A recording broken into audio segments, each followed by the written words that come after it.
Hi, club members. Welcome back to the next episode of the Red Acre Neighborhood Watch, August edition. So it's been a while since you guys have seen us, and a lot of really interesting things has happened since the last time we had our episode after launch. So we've got a lot to get into today, but first, let's go ahead and introduce our hosts today.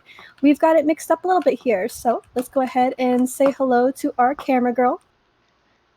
Hello, the one and only Kit Ballard. All right, yeah, Kate's gonna be our host for today, showing everybody the new stuff that's been, I guess, around here in Red Acre.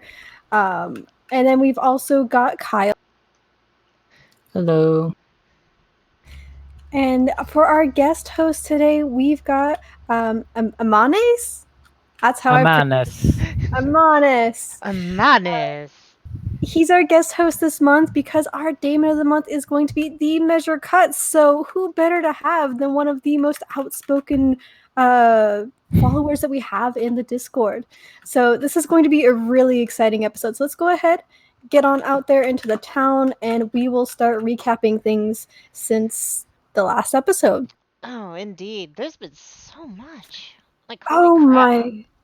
Oh Also- my god, it's boggling. Also, Like, viewers, how's the audio? I haven't had the chance to test it since I got the reins back. yeah, if you guys hear anything funky, please let us know so we can get that fixed ASAP. Oh. All right, excellent. Looks like Sparrow says we sound great. Thank you so much.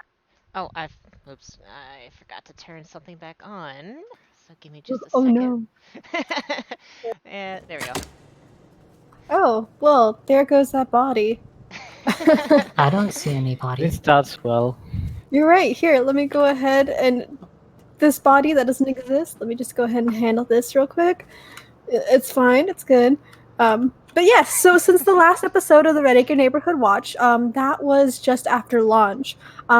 That week was absolutely nuts. We had all of the gods come out at least once to come and say hello and start recruiting people, making new chosen, telling us little tidbits, visiting everybody that they can. It was really crazy. And then, and I know we talked about this a little bit since then, there has been some new voices that came out to play. And since then, we have done a lot more digging about these new voices and all these new happenings that's happened since launch. Indeed. I was really shocked at how many new voices just suddenly showed up on that 1 week, honestly. That 1 week was I- absolutely insane. And it was all one right after the other. I remember the wiki stuff being wild because it's really a pain as always to add new voices. And I remember that pic that Music Man sent telling the devs to stop adding voices every 5 seconds. By the end of the month would be 500 new voices. Yeah. And then here comes Noel saying, like, oops, here I am adding like 20 more. The sequence of events was pretty funny too. It was, hey guys, you heard of Seed the Grudge? And all of us are, who the hell is Seed the Grudge? Yeah. And next thing you know, a nameless god, we think of the 8th. And then they say she, and we're like, hold up, what? Yeah. She? What? And she's all hurt and like asking everyone for help. It's like weird. Yeah, like she has been definitely one of the most mysterious voices that a lot of people have latched on to since the release, and a lot of the stuff that we've got to talk about today relates in some way or form to her and the mystery around that. But we'll get around to that in a little bit. I think another one after Nameless that was really, really interesting that sent us all to the tizzy, which I don't know if he had come out by the time we had our last episode, was, well, we thought he was the adversary, but recently we started calling him the captive. Because as it turns out, he's not actually a god. He's an ordinary human trapped in saturation control, but given godlike powers somehow. Mm-hmm. Mhm. And for anyone here who's listening and isn't aware what saturation control is, let me give you a little bit of a recap. Saturation control is a portion of the map that the gods can take you to. When you're in there, your eyes are permanently closed, and all you can see are shapes. Like it looks like fragments, name fragments, or a shape standing around in the maze, and a trail. And occasionally there is a symbol that you can see on, like, I guess, quote unquote, the walls. And this captive will take people to saturation control and tell them not to follow the trail, but to instead follow his symbol. Which is incredibly interesting because we've seen that symbol before, right, guys? Yep. Yeah. Music Man has shown some stuff back from back in the day of the symbol back in, what was it, beta? Like end of It was beta. back. We did it. Yep, back in beta, because I think one of the most well-known encounters of the adversary back in beta was with Cryotic. Lucid, here. And that was like streamed, I believe, and it's still currently up on YouTube. And it has this voiced encounter with this god that names itself as the adversary and that symbol. But fun stuff about that, this guy that we know, known as the captive, is not actually the adversary. Yeah, to add more on saturation control from the point of view of the lore in general, this Bells releasing whatever was in saturation control and visiting it was what kickstarted Chorus going after her in particular, leading to the unfortunate events of the prologue. Mm-hmm. Which, that in itself is also pretty interesting because she was able to go into saturation control and came out of it just fine. But this guy, that, as Kyle said, isn't actually a voice but rather another human, makes us kind of wonder, why is he trapped in there and why can't he find a way out? Especially if she has already found a way out. On top of that, also is, he's telling us to follow those symbols and it'll help him get released. So, we don't know if if he's actually trapped there as a different situation, or if we actually leaving there will lead us to him in general. We got a stalker. That spot. Yeah, Ooh, interesting. didn't Go record murder that him. you guys were talking. Ah, damn it. They just hopped They in. red doored. Yeah. So to add on this, Bells was able to escape because she went in with outside help, namely Lucid, who thought she was allowed to go there. Lucid, there. If you read the journals that are available in the game or on the wiki for those who don't have them yet, the inquest goes deeply on how SAO has been able to track what happened for Bells to go in there and release people by tripping a fire alarm.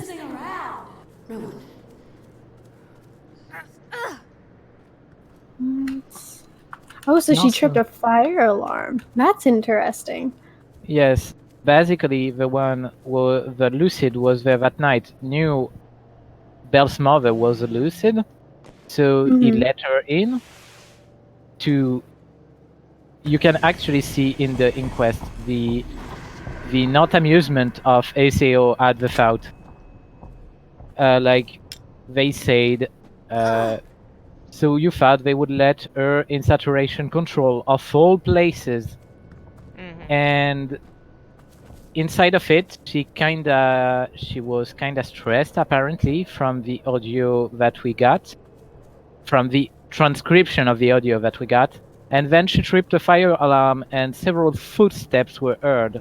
So not only Bells, but more people than her got out that night. And also, to add on to that thought, if you read the transcription, it notes a time where Bells starts to calm down.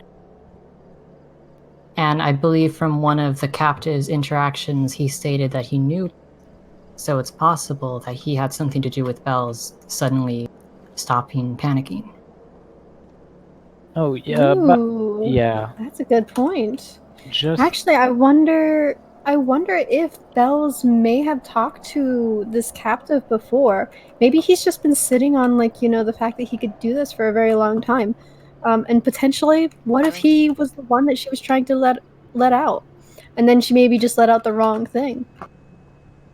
So just as a small thing between the lore heavy things, we now can drop the key items like See, things here are getting spicy. I just dropped the posters and they rolled down the roof. Ooh, oh right, yeah, that's also a really, really nice thing that we haven't touched upon yet since the last update. We got so excited about the lore. Yeah, they introduced some new mechanic changes to the game for anybody who was really miffed that you couldn't drop like 10 dozen boxes on a friend's head. Now you can do so. It's great. All you just have to go is through tab, through your backpack, select the item you want to drop, and then just click that drop button until your friend has a concussion. I would demonstrate it, but I don't have anything on me. Yeah, that's why I demonstrated it just before your camera. Oh, okay. I didn't notice. Sorry. I was trying to figure out. Sparrow said something about stream stutters. Ooh. Yeah, I was looking away.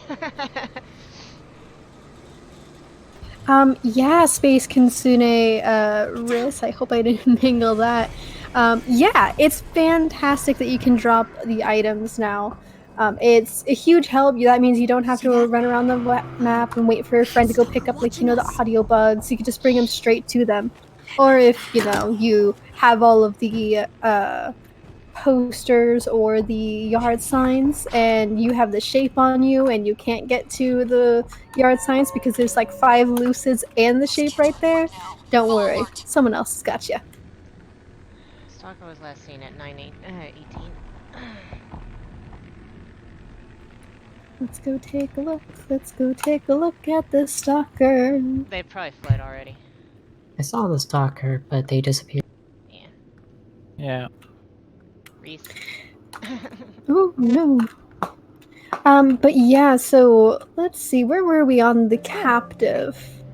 Yeah, so as Kyle said, this is a really interesting situation, and he's not actually a real voice, but he certainly sounds like it. If you look around on YouTube, you can find some interactions that people have posted with this new captive, and he's actually really friendly sounding, at least. Really encouraging. Seems to get a little bit mad if you don't follow his symbol, but like for a guy that's apparently trapped in saturation control by Speak as One, I feel like we could probably give him a little bit of leeway for that. Yeah. And I believe the information where it was revealed he was an empowered human was in a 4-stack conversation with Speak as One themselves. Mm-hmm. Yep, so Speak as One themselves said who he is. No hesitation there. Apparently he's just keeping people in boxes.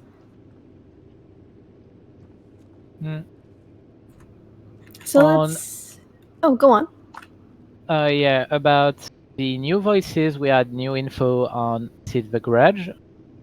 So now we know what she represents. She represents vengeance, and she already has chosen some very lucky club members. Indeed. Mm-hmm.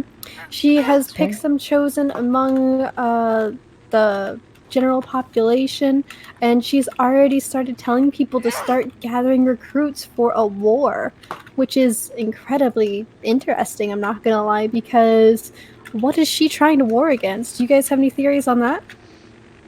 From a lot of things I've heard was she's interested in going against In Her Teeth. Ooh, so you think it might just be against In Her Teeth and just her? Not sure yet. I haven't really studied up too much on my history lately. I really should. But from what I've been hearing, she's been really interested in going against In Her Teeth. I remember watching a Twitch encounter with Seed the Grudge where she specifically called out Inner Teeth because What was Seed the next? Grudge hates victims, and Inner Teeth, as the embodiment of death, And, now relies on we're, victims. Oh, really? Now that one's interesting. I think I might have missed that. Yeah, I have missed that too. On the other side, I believe that the idea is trying to recruit Silver Grudge, maybe against SAO, or maybe to just dunk some people who tripped him over in the worst possible way. This is true. I did directly have a conversation with the idea on the subject of Seed the Grudge, and he Oh, did really? state that he would like to have her as an ally. And an interesting tidbit in that conversation was that he said he felt pity for whoever brought her here, because he says that once they've made contact with her, they're never the same. That would actually make a lot of sense because her thing seems to be encouraging this resentment and this desire for revenge in people. And I know, historically, usually a desire for revenge can really mess up people and even get them killed at times. So I don't doubt that in the slightest. It's going to be really interesting to see how she wants us as players to show that sort of revenge in the game. It's going to be really interesting indeed. Hey, look at us. Technically competent. Unfortunately, only time can tell Cool. So exactly now what we- she's gonna be having revenge against. I'm not gonna lie, I think it might take a little bit of time for us to actually see the fruits of her labor. But so I mean, you could say that she's seeding the grudge. Hey. you gotta give it some time to. And, Yes. On a more serious Uh, note, that does make a lot of sense with her name. She's all there's a about- stalker right here. I thought it was one of you guys. No. Let's see, where'd he go?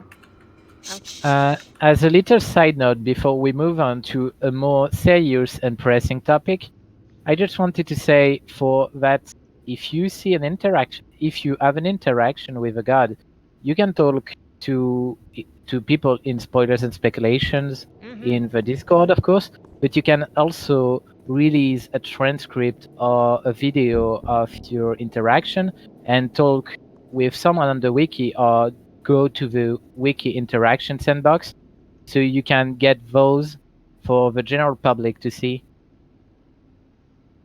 Definitely. And also if you're on Twitter or Tumblr or anything like that, I think Twitter is probably the best way to post it, since that seems to get the most attention. But if you have a transcription or a video, you can post it there underneath the hashtag ReadyCrew A lot of people like going through that tag and digging through the interactions and artwork and basically any sort of fun stuff people have been posting there. So if you wanted to get around, post it there. And Indeed, of yeah. course, there's always the spoilers channel if you don't have Mm-hmm. a Twitter or a Gamepedia account. Where'd it go? The people in I think I spoilers just saw can help. Yep, there they are. Look away. Oh, you coming for us? Coming. Flashbang. As I was saying, some people in spoilers can help there get they your are. interactions up on the wiki if you don't know how to do that. Y'all Yeah, are just down here. I'll go ahead and move.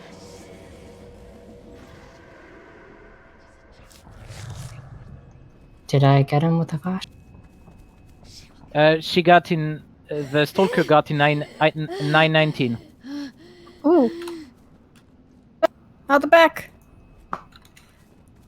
Sorry guys, this has turned briefly from a lore podcast to Stalker Hunting 101. Okay, it was close, so they probably went I think they're upstairs. gone. Well, we might as well head out. I mean, there's really no main reason to catch him at the moment unless y'all want a dossier. True. True. I just want to give them a hug. We need to take them home. Just gotta get that stalker to shake our hand. There's not a gonna lie, trip wire right there. Oh no. Oh no. Not gonna lie, I think it'd be absolutely hilarious if we could pick up like stalker bodies and carry them with us. That'd be fantastic. That would be interesting. Just carry them with us. Just I mean, like how in her- they can pick up our bodies. And her teeth did say that she wants us to take the stalkers and tie them in front of the mirror and say her name. So, I'm just saying, if they want us to do that, they gotta let us pick up the stalkers. Oops, wrong buttons. Who, you Yeah, doing okay? I took the trap so people don't trip over it after. Oh, nice. A capture bonus? Nah, we already get a capture bonus anyways, but On a I'm thinking more like, that would be cool if they would do something like, oh hey, your buddy got KO'd, bring him to the exit. That'd be so cool. Yeah. Mhm. On a funny side note, a stalker was there when Inartive brought people to the moon. I think it was Muse, who might be in the chat right now. And I think she'll be better at telling the story than us. Because it was really epic. Oh, it was fantastic. Because I think one of the questions we've had as a community for a really long time is what happens to a stalker if someone gets sent to the moon? And then we found out. It They sure stay As is. it turns later. out, Nothing happens. as it turns The out, stalker is abandoned, sad and alone. Poor stalker. sad, alone, with nobody there to hold them. I think she said that she got stuck in the red door. Like, it forced her into the red door and left her there. No, Actually, no. She in the video, she was huddled in one of the areas of. Oh, okay. I didn't get the chance to actually study it. I've been so busy. I think one of the funny things about it too is that, as it turns out, the voiced gods can hear and talk to the stalker, but the other Blackout Club members cannot talk to them. So it's like a weird one-sided conversation. While on the flip side, the stalker can't hear the club members' conversation as well if a god is talking. Because I think that happened with my god encounter. When I had a stalker, they just kind of like sat there listening to a one-sided conversation of the measure cuts, being like, impress me. And it was, they didn't hear any of my stuff. The poor person. so I know we're they. going. Yep, Yeah, we're going. Whoops. Yeah. That's alright. I feel bad for that stalker because I know for a fact that they probably sat there listening to silence for like, a couple of minutes while I was off rambling. Alright, that should turn off stalkers for now. Perfect. Sorry, stalkers, but you're forbidden from this. Be gone, stalkers. Be gone! Whoops. I accidentally started a dream. Oh, go ahead. Oh, Oh, that's whoops. okay. We You can got wait. that? Oh, it's a dupe. We'll just go ahead and like dab over his body. Everybody collect and dab. Funny thing, when you're sleeping and recalling a dream, the halo splits in like 3 rings, 1 red, 1 green, 1 blue. Oh, yeah, that is Hey, a really Liz. cool effect. Bam.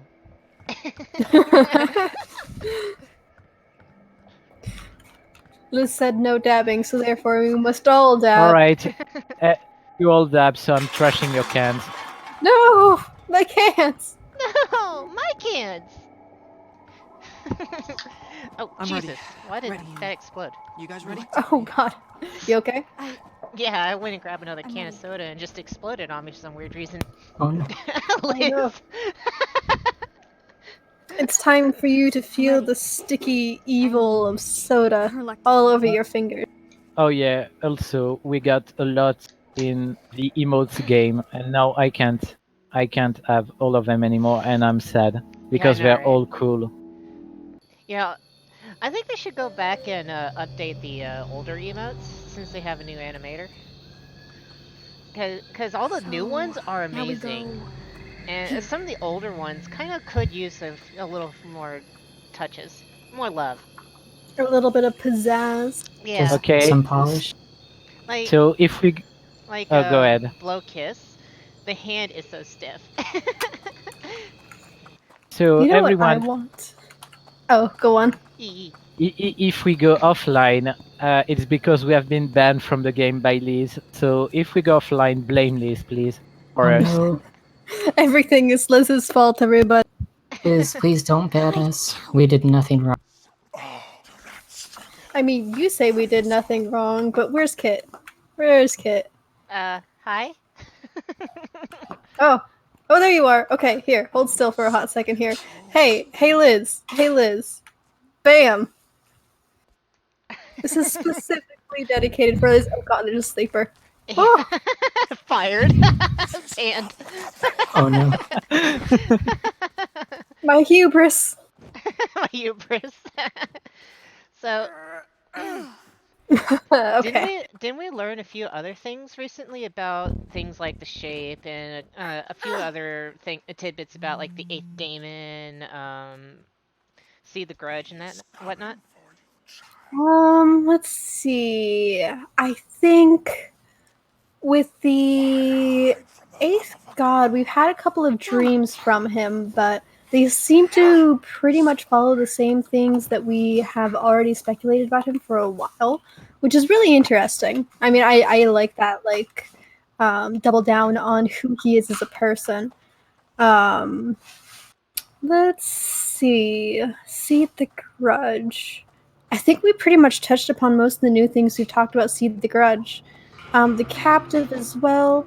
Ooh, we haven't talked about the Nameless one, god. the Nameless, yeah. Oh, right, yeah, because she's actually really important to some of the speculation that has been tossed around, actually. Especially as of late, since it seems the story has turned towards her. Yeah, sorry if there's a lot of lore, but there's so much that has gone through, that has gone under the bridges during that month. Before we actually go into that, we should talk about something that Detective Lushy did bring up just now in chat, and that's Seed the Grudge being accused for the dubs. And that's actually a really good point. So this actually this harkens back a little bit to some early stuff that we have theorized for like months now. Because when the 8th was first introduced, he was introduced alongside a new mission in the game called the Dead Dove mission. And for the longest time, we all assumed, oh, this god, all about, like, you know, hunting and everything like that, he's clearly the one behind this. And since then, we had a couple of interactions, like In Her Teeth saying, doves are sacred against me, whoever's doing this is declaring a war against me. And we just kind of continue to think, this must be the 8th god, but why would he want to, like, you know, declare war against the voices and In Her Teeth? One of the things that also kind of pushed the theory was the initial interaction with him when he stated that you wish to know who's killing the dead doves. Now you know. Which that kind of had us thinking for a really long time that it was him. However, with Seed the Grudge coming out and her self-admitted hatred of In Her Teeth and her constant talk about recruiting people for a war, and matching that up with what In Her Teeth says, has actually cast a lot of doubt on whether or not the Dead Dove mission is actually the 8th's doing, or is he just that kind of jerk that's taking all the glory for this particular mission? We have no idea yet. Considering his glory seeking and seeking attention every time he can, this definitely might be the case. Might again. Because both hypotheses can be right at this point. Very true. At this point, we don't have much information on who the Dead Dove mission belongs to, or if it is actually his at this point, or if he's just lying. Hi, Mr. Stalker. Yeah, by the way, I just he escaped. Yeah, I was just looking at this. I was like, wait a second. Why did... I was like, I could have sworn I had it turned off because I didn't have a notification. So I wanted to double check this. Which way is he heading? I'm gonna try to cut him off. Shit, I got detected. The Stalker is in the media relay. Yeah.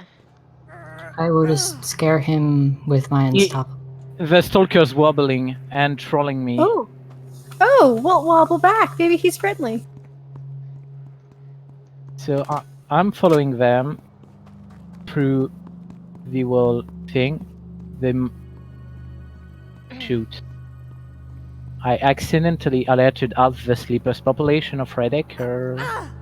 Oh no. Either they red doored, either they bamboozled me really hard. But I can't find them anymore. We'll find them. We'll wobble back at them. Back on to the topic of Seed the Grudge. I do think it makes a lot of sense that she's the one who killed the bird. Because the voice doing that had to have been very angry. And a voice based on vengeance would definitely have a lot of pent-up anger, don't you think? Oh, definitely. And I mean, it makes sense because I know through my months of puzzling over the 8th god, one of the things that I could never actually explain or even figure out fully is why a god dedicated to being the best of the best and to hunting only singular people and voices or pairs, why someone like him would want to start a war against In Her Teeth. Oh no, how could this have happened to me? Rude. Oh no. Shapes after me. Understandable. Yeah. But if the true answer is that it really wasn't him in the first, that does put to rest at least one mystery surrounding him. Shape, And Shape doesn't know who to choose, apparently. he's feeling indecisive today. There are so many flashbangs around.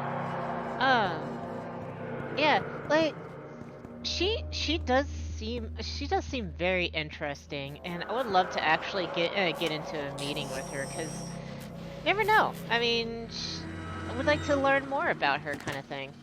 You know, everyone would love to know. I can English today. Everyone would love to learn more about her. There is one thing I forgot to mention regarding the editor telling me about her. In that conversation, he told me how to contact her. Namely being, send a ritual to Speak as One, but instead of saying Speak as One's name, say Seed the Grudge's name instead. That stalker kid! Get down! Yes, and that's actually a good way to send out prayers to just about any god out there who doesn't have a listing right on... I can't see though. Ooh, nice. Who doesn't have a listing on the table. Oh, So, Kyle, be careful. Shape's right behind us. Oof. Oh, he's on Kyle at the moment. I'm the Shape favorite center right now.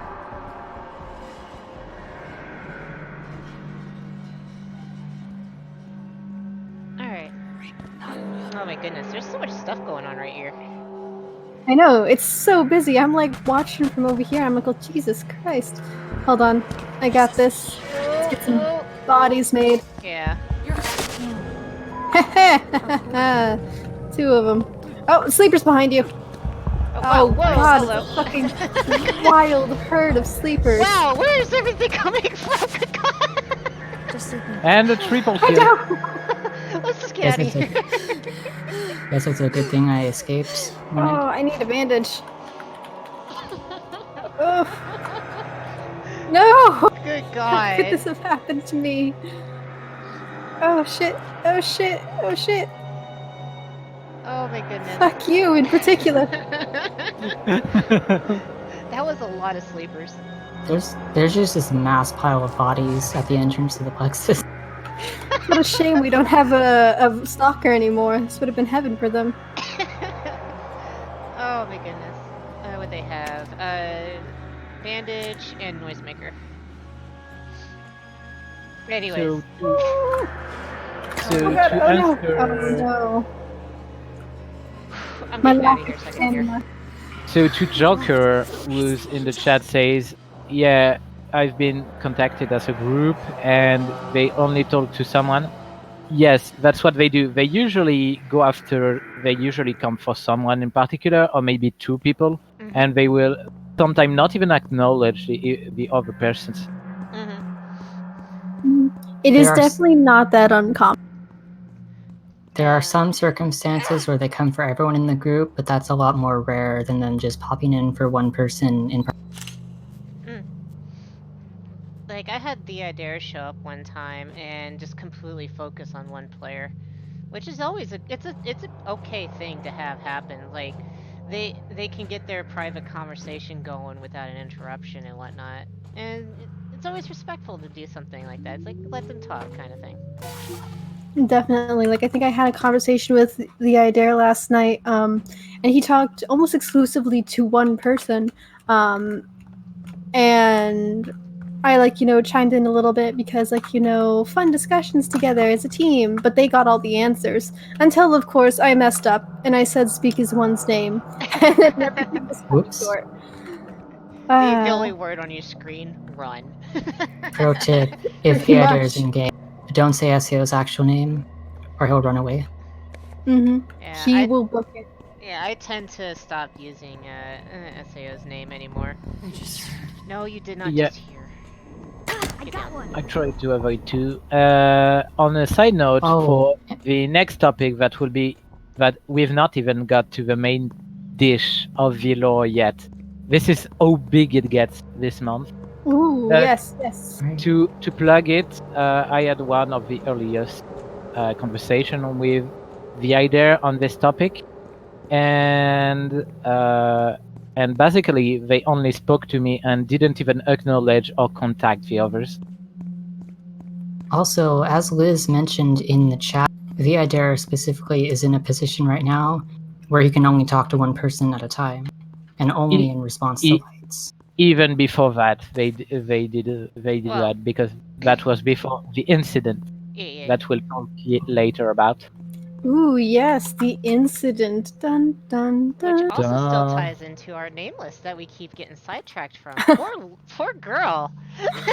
We keep bringing her up, and she just keeps getting set aside. Okay, so the sun will be rising let's go ahead. when we'll finally stop talking about Galore. Yeah. For a recap from last month's episode, I say last month, but it was still technically in August. But anyway, from our last episode of the Red Acre Neighborhood Watch, I think we mentioned her a little bit, but we're going to go over her details again. So as said before, she is a new voice, a female, pretty kind sounding, but she's been begging for help. She does not know her name, she does not know her symbol. She has in fact said that somebody has stolen her name. They ripped it from her. And she is currently trying to remember all of that, and she's pretty distressed that she doesn't have that memory.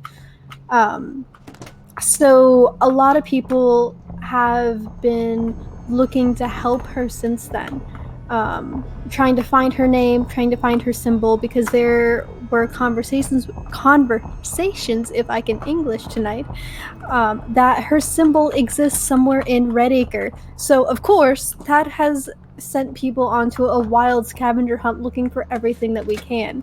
The most notable thing that people have found, however, is the fact that there is an item that we have discovered is called the Triskelion in the attic of 922 Hoadly, the same one where it has the two wives with their baby and the police report that you can earn and find as a journal entry for Ryan Colm. So that has been what a lot of people have been using as the basis of their theory of, like, this is her symbol. We haven't had confirmation yet if it is her symbol, but all signs seem to point towards it. Oh shit. Yep. So to take off pressures off Archer, I will do a quick recap of what happened with this symbol. So first, when it appeared that they were looking for a symbol from IGP and ISIS conversation that is available on YouTube with the nameless, it got to the Triskelion, and then people started pointing the idea to the Triskelion. I did so in the so-called conversation where I was the only one spoken to. The idea did not show any reaction and just say that it was ritual-based and that he had many sisters, but the nameless he knew not of. Then, after that, TID host Ren and Fluffy Raven, I don't know if they're here in the chat, showed the Triskelion to the Aider, and the Aider started to have a strange reaction, and basically became sick after that. Once that was done, TID started to say it was starting to change names, and that he was looking for witness of a symbol being walled before. So everyone started, like Barrow, for example, who I know is in the chat, has been theorizing about who is that specific witness. We first started looking at the people in 922, namely Nayeli and Siobhan, the two women living here with their baby, and Colmarian. Fun fact, it's not actually Sibhan. It's supposed to be Shannon, apparently. Isn't that fun? Yeah, I mean, I'm probably butchering every Irish name No. I come across. No, you're good. No, you're fine. It's just something that has been messing with me as well, because I'm like, oh yes, Sibhan. And then my friends are like, oh no, it's Iris, it's Shannon. And I'm just like, Jesus. Yeah, so... And So on the that- topic of that family, when people showed the name fragment inside that house to Thea, it turned out that fragment was none other than Colm Ryan himself, who died, apparently. Sorry, everybody. So that man's dead. we ruled him out, and yeah, he's dead. A quick aside. If it is Irish, that would make sense with the whole fact that SAO likes to bring, well, not SAO, Chorus likes to bring multiple cultures into Red Acre. So it would make sense it would be more Irish than anything else. Even without that, because there's a lot of Irish people in the US. There's also the fact that Triskelion is right now mainly was used all around the world, like in religious things, but mainly now it is present in Japan and Korea. I don't remember the name there, but the Triskelion come from the Celtic one that is, as for example, present in the Isle of Man symbol.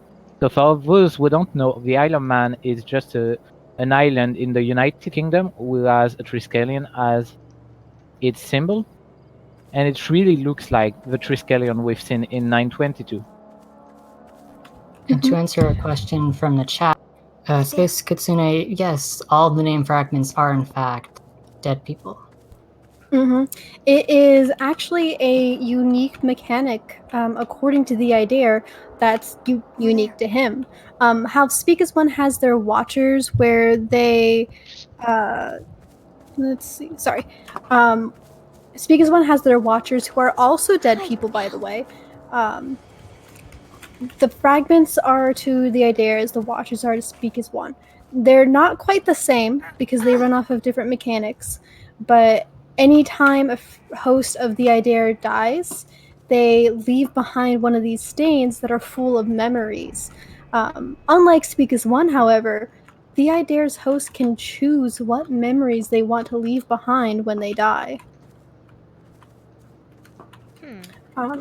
On a side note, the idea analyzed about Nameless that her hosts were not killed, at least not all of them, because she still had her voice, and that such a case was unknown before to at least the idea. I sent a light to the Measure Cuts to ask about if such a predicament existed in the voice before, but he didn't. He left that unread. Oh, hi, Shape. Bye, Shape. Oh no. Yeah, the Measure Cuts needs to respond to more lights. Please, the Measure Cuts. I've sent you a prayer. Please respond. I want to know so many things about the world. You'll get there. And fresh info from last night about the whole witness topic. Ren, once again, got infos from not one, but two demons. First, just before, Inner Chief said that her hosts have not seen anything. But it could be someone outside the house. Especially as we know that pretty much everyone inside the house is SAO aligned. Apart from that, Last encountered Ren last night and said, my host apparently heard something, but I wasn't there because, I had stuff to do in the usual Last way. But they said there were like a car coming and it was blaring with drums. And it parked in Red Acre, so we're actually gunning for this now. Yeah, which is incredibly interesting because I think there was some theories running around before last night, and the things that was it? You said Ren or is it Rion that had the conversation? No, it's Ren. It's not Ren. Rion. Okay, I just want to make sure I heard it right. Yeah, we got Rion and Ren, and so. I don't have my account logon on Twitch, but can someone post the code from Last that I put to everyone? Put it in the chat because someone asked. Let's see here. The important quote one? Yeah, the important. The first one. Hang on, I keep hitting the wrong tab buttons. There we go. There you go. Beautiful, yes. So for anybody who is not currently looking at the chat, it says specifically, some of my hosts told me some stuff. Rumor has it someone pulled up in a car next day. Awful music, blaring, something drum bass. I don't know, I wasn't there. I got stuff to do. Yeah. So that's the quote in particular that's actually kind of tossed this witness mystery into a whole new phase. Because before this, I think there was a couple of theories that people have had about people, some of the teenagers in the town actually being the witness. Like there's some theories, like my personal theory was the one in 921 Hoadly, the one that has the bedroom with the spray can on the floor. Some other people have been theorizing it might be the twins next door at 920 Hoadly, but we haven't had any confirmation. But this is a really nice hint. Yeah, about the 921, we also discovered during that month that what we think is the father in the house is a war veteran and got, I think it's a Bronze Star. The shape during his day at the army, so that's nice knowing it. Thanks again, I think it's Ryan or Sparrow. So don't worry, it's on me. Posted something interesting. She says, we figured out last night something I don't know if was put in the main Discord yet, but the witness is an adult. Oh, that's interesting. That harkens back to the quote that I think was from last night, but not that the witness was a chosen, but the witness was in a chosen. Namely that a version of the Eder out there in one of the chosen had a name fragment that... Well, the interesting thing with that is that the Eder in that conversation told us that the witness, the chosen, it wasn't a fragment. Like I specifically asked, like, oh, so it's a fragment, and he told me no, it is not a fragment. But he said specifically it was somebody in the club that may know.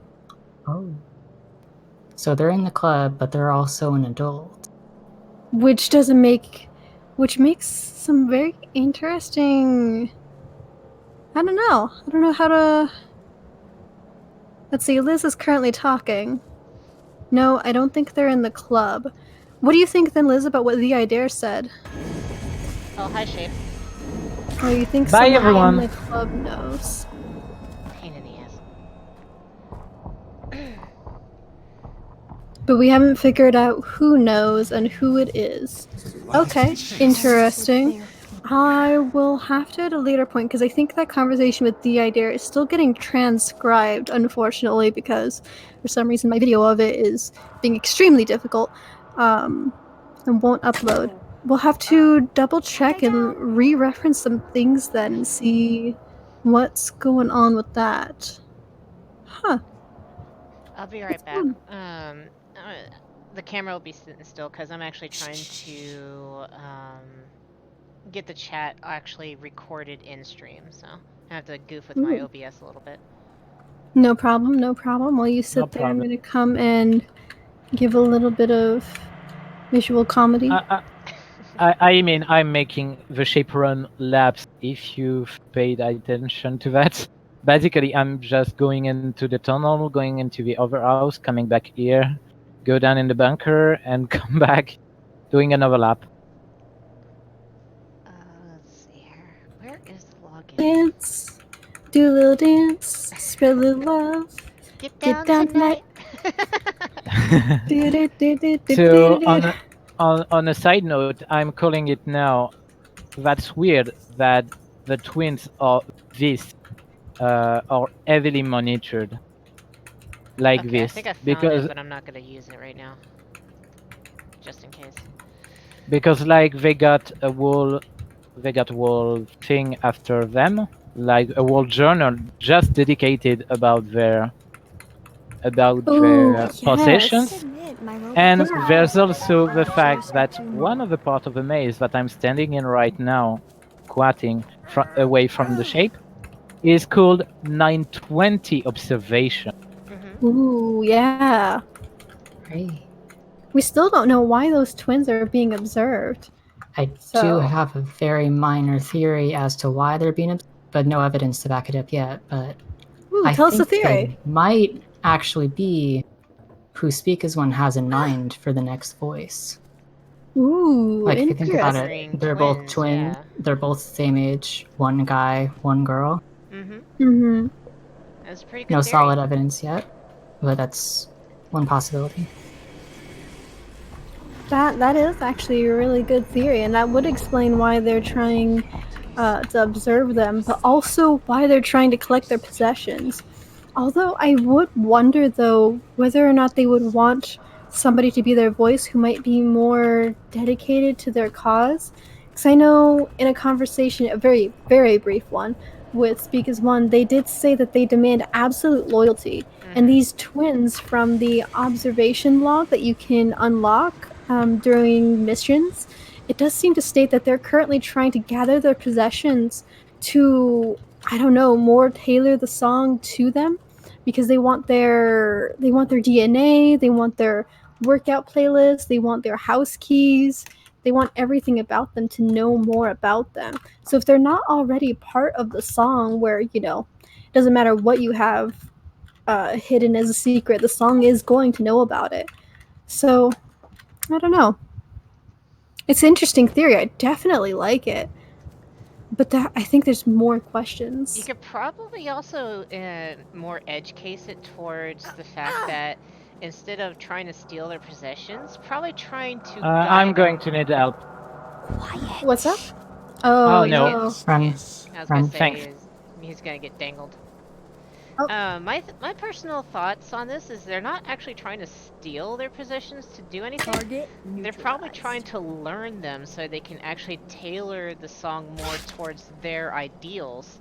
So it kind of like hypnotizes them into a sense of security or whatever into that situation.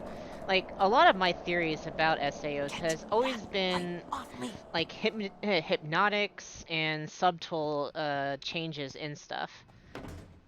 And throwing grapple hooks at me. Come on, is Speak as One confirmed? Like, I mean, after Lies is the idea. like, one of my things was like sounds could can be tailored to be auditory into a mind control style. Visual settings can be like certain visual pulses can be changed into a hypnotic state.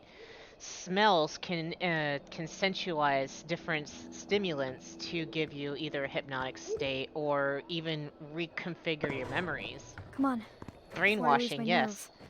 So that's basically what I'm thinking is what's going on is SAO is probably trying to set them up to be the perfect candidates and by using their material positions and kind of molding them like dough into their toy. Definitely, which I think that might actually be something that's true for a lot of the kids in Red Acre, not just the twins, because especially in the journals, though, they do state that the Speak as One in court has been stealing the possessions of everybody. In one particular journal, it actually states that, like, I threw these pants out like a year ago, but I woke up wearing them again. So I think that it might not just be them, it might be everybody that they're trying to gather information on. To So make them more cooperative with the song, so they yes, can know how to best choose their approach. Exactly, which is also interesting in itself because Speak as One has stated multiple times that they require absolute loyalty, but people have to choose to be loyal to them, which is kind of a weird, funky thing with Speak as One, I think, because not only do they say that, they also do stuff like that, trying to basically brainwash people who never had a choice in the first place into being part of the song and forcing people back into the song. So it's kind of one of those weird things you have to take with a grain of salt with Speak as One. Yeah, either that or they're just a filthy liar. Or they're just another thing that also starts molding more dough into the brainwashing is the fact that material possessions also do contain memories in them. So things like, let's say, the pants, you threw them away, and then the person's wearing them again. That means that not only were they collected, but they were also being used as a memory imprint. So when I think that's another thing also is a lot of times when the kid goes down there, it's like, I've been here before kind of thing. That's been a memory molded into them by an experience that was brainwashed into them. I think Liz just posted a bunch of quotes in the chat. You can see that. Ooh, let's see. Who Let's take a look at what listens Liz to says. drum and bass, but it was a car, an adult host. If it was a car, houses may not. That music, we must know who. Yeah. Note that car doesn't necessarily mean adult, because in Virginia you can drive from 16 years of age. I've checked that because I was trying to find who could have drove that car. That's true. So I wonder if that was just an oversight by the idea to assume it's an adult host, or if they legitimately believe that it was only an adult host who could drive. Maybe Red Acre has weird laws to that. Although, if it's music, we do know one Liz character actually says, he says later that not many kids in Red Acre drive cars. Ooh. That's interesting. Yeah. Going on to my thought, there is one character we know of who has an exercise playlist, and I believe that's Marshall. Yep. It's Margot. Yeah, definitely. So just, and that's one of the twins. Game faces. Let's do it. although there's no telling what's on that exercise playlist, so if it's not Drummond, they're not the witness. That's true. Honestly, I think we might have to take a look at the houses. Or no, he said that it might not. I'm ready. The house might not be Right. part of it. I'm like thinking hardcore now while I'm trying to talk. Liz says he was very insistent, it seems, that the music is the clue of the host, and it is not Laugh Last. Yeah. Yeah. So just before we go, I got a Light of Rebellion. So for those who don't know, who might be their first stream here, a Light of Rebellion is basically a way to send a voicemail to the gods. Excuse me. You good? So I'm going to use one to go to the voices of the month. Indeed, the only one, the measure cuts. Ooh, yes. Wait, I didn't mean to do that one. And as per tradition, you must kneel for the person sending.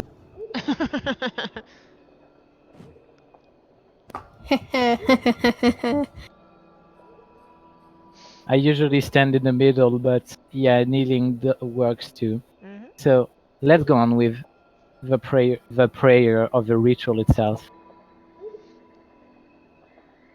I just noticed something. Wait, this doesn't work. Oh no. It does. I can close my eyes during the kneel, so I'll be going only I squatting. Actually, it does record when it's closed. Even though it doesn't look like it. It didn't accept when I read it, so I guess it didn't that time. It also Does it allow doesn't you to send if record? it's too short. If it's under 5 to 6 seconds, it doesn't actually send. Yeah. For those who don't know much about the gods, many club members have infos to share. Be sure to look out for them for more infos on the gods, voices, or whatever you call them. I did not actually refer the major cuts on that one because it is about information and sharing information. So I think that will please him, even if it doesn't go to him anyway. I'm ready. Yeah, Game anytime that faces. you're actually Let's do this. doing Game an emote faces. and you tell it to close your eyes are technically I'm ready. closed. At least it didn't register for me, but now it got. Yeah. Also, another thing on emote. If you're in the middle of an emote and you get the eye symbol from either SAO or VIDAIR, it'll actually show the eye symbol, you just won't be able to see the message until you end the emote. Right. New message from the club. Yeah, I should Can you have imagine how awful I it should have would? put on my halo. Can you imagine Can how be the awful it Halo would squad. be if they sent you a message while you were emoting, but then sent another message like right as you finish the emote? Oh no. And it's like, they send you something, and then you finally close your eyes, and it's something like, and that's why I think it was Laugh Last. You just And gotta you're like, nod your- shit! Okay, so it's actually on 922 the chorus binder. Whoops. Ooh. Sorry to interrupt. That's alright.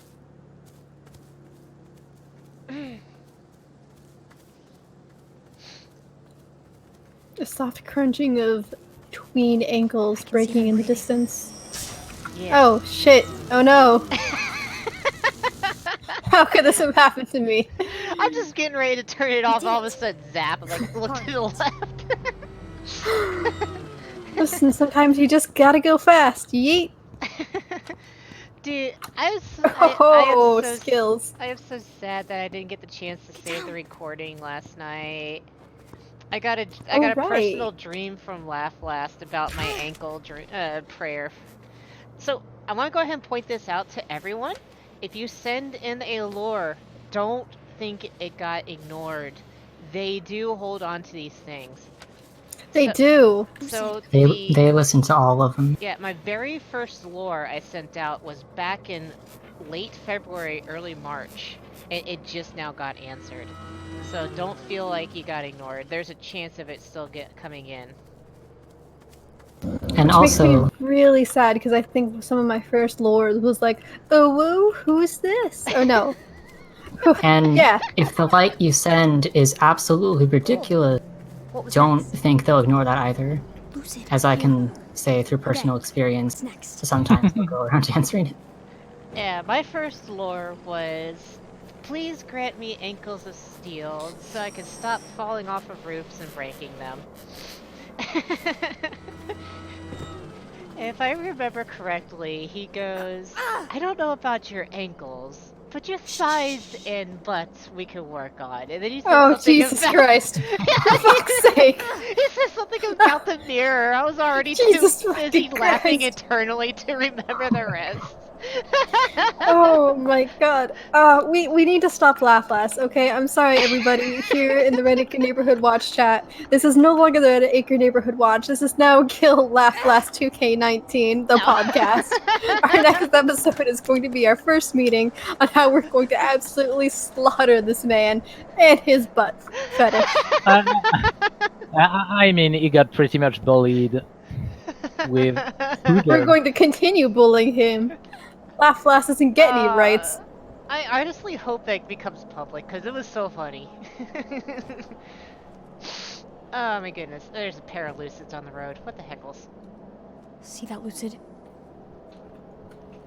Who knows? I might get the shape on me soon. I kicked in a door, it got discovered, and I just murdered somebody, and that also got discovered. So, heads up about that. Oh, look, hey! Haha! You're welcome. Right on. I mean, Thank to quote our dear inner chief, when you speak of the devil, they come.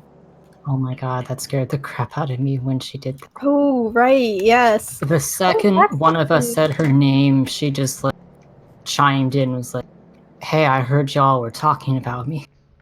Yeah, that's something we haven't talked about yet, is the fact that she is currently trying to find out what's going on in Red Acre, isn't she? Yes, let's definitely go ahead and talk more about her. She's a Damon of the Month, right? No, it's No, the that's the Measure Measure Cut. Cut. Measure cuts, I'm sorry. My Oh, brain hurts a little bit still. I believe Wait, the interaction that happened was the one me, Sparrow, and where she went in and said that something was distracting her host. And being none the wiser, we assumed it was the Triskelion and told her about that. Sorry. And when we told her that it almost killed the Adair, she seemed pretty interested in it.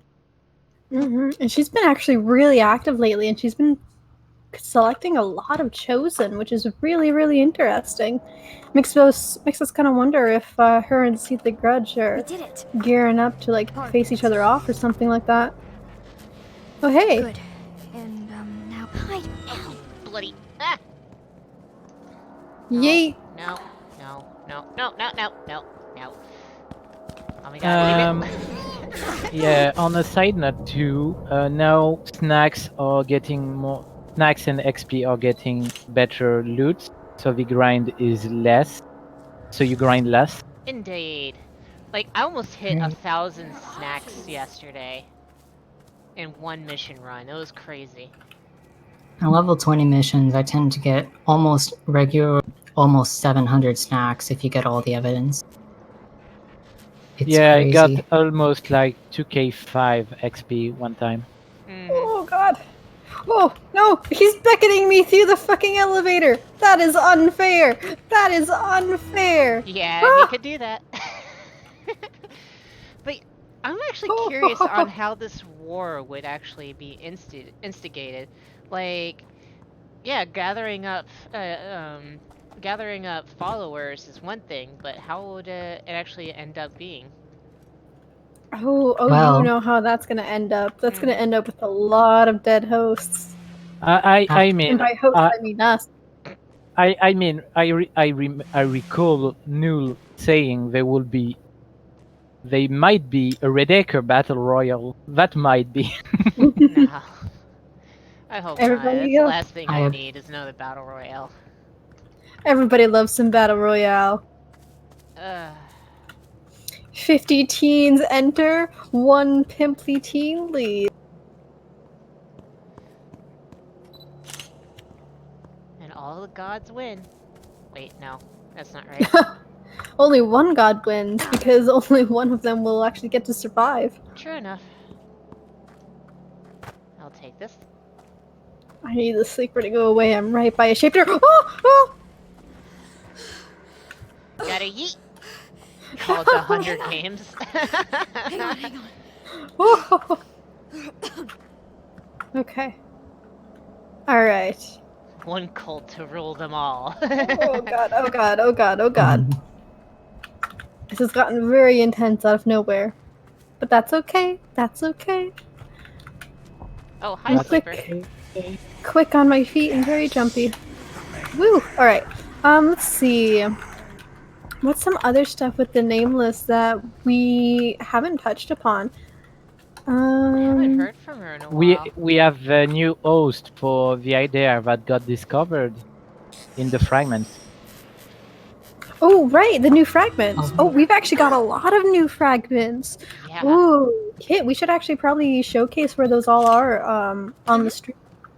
I did go to one location that's been speculated from earlier in the Discord. There's a possible fragment on the little... Oh, hi, Lucid. Where'd you come from?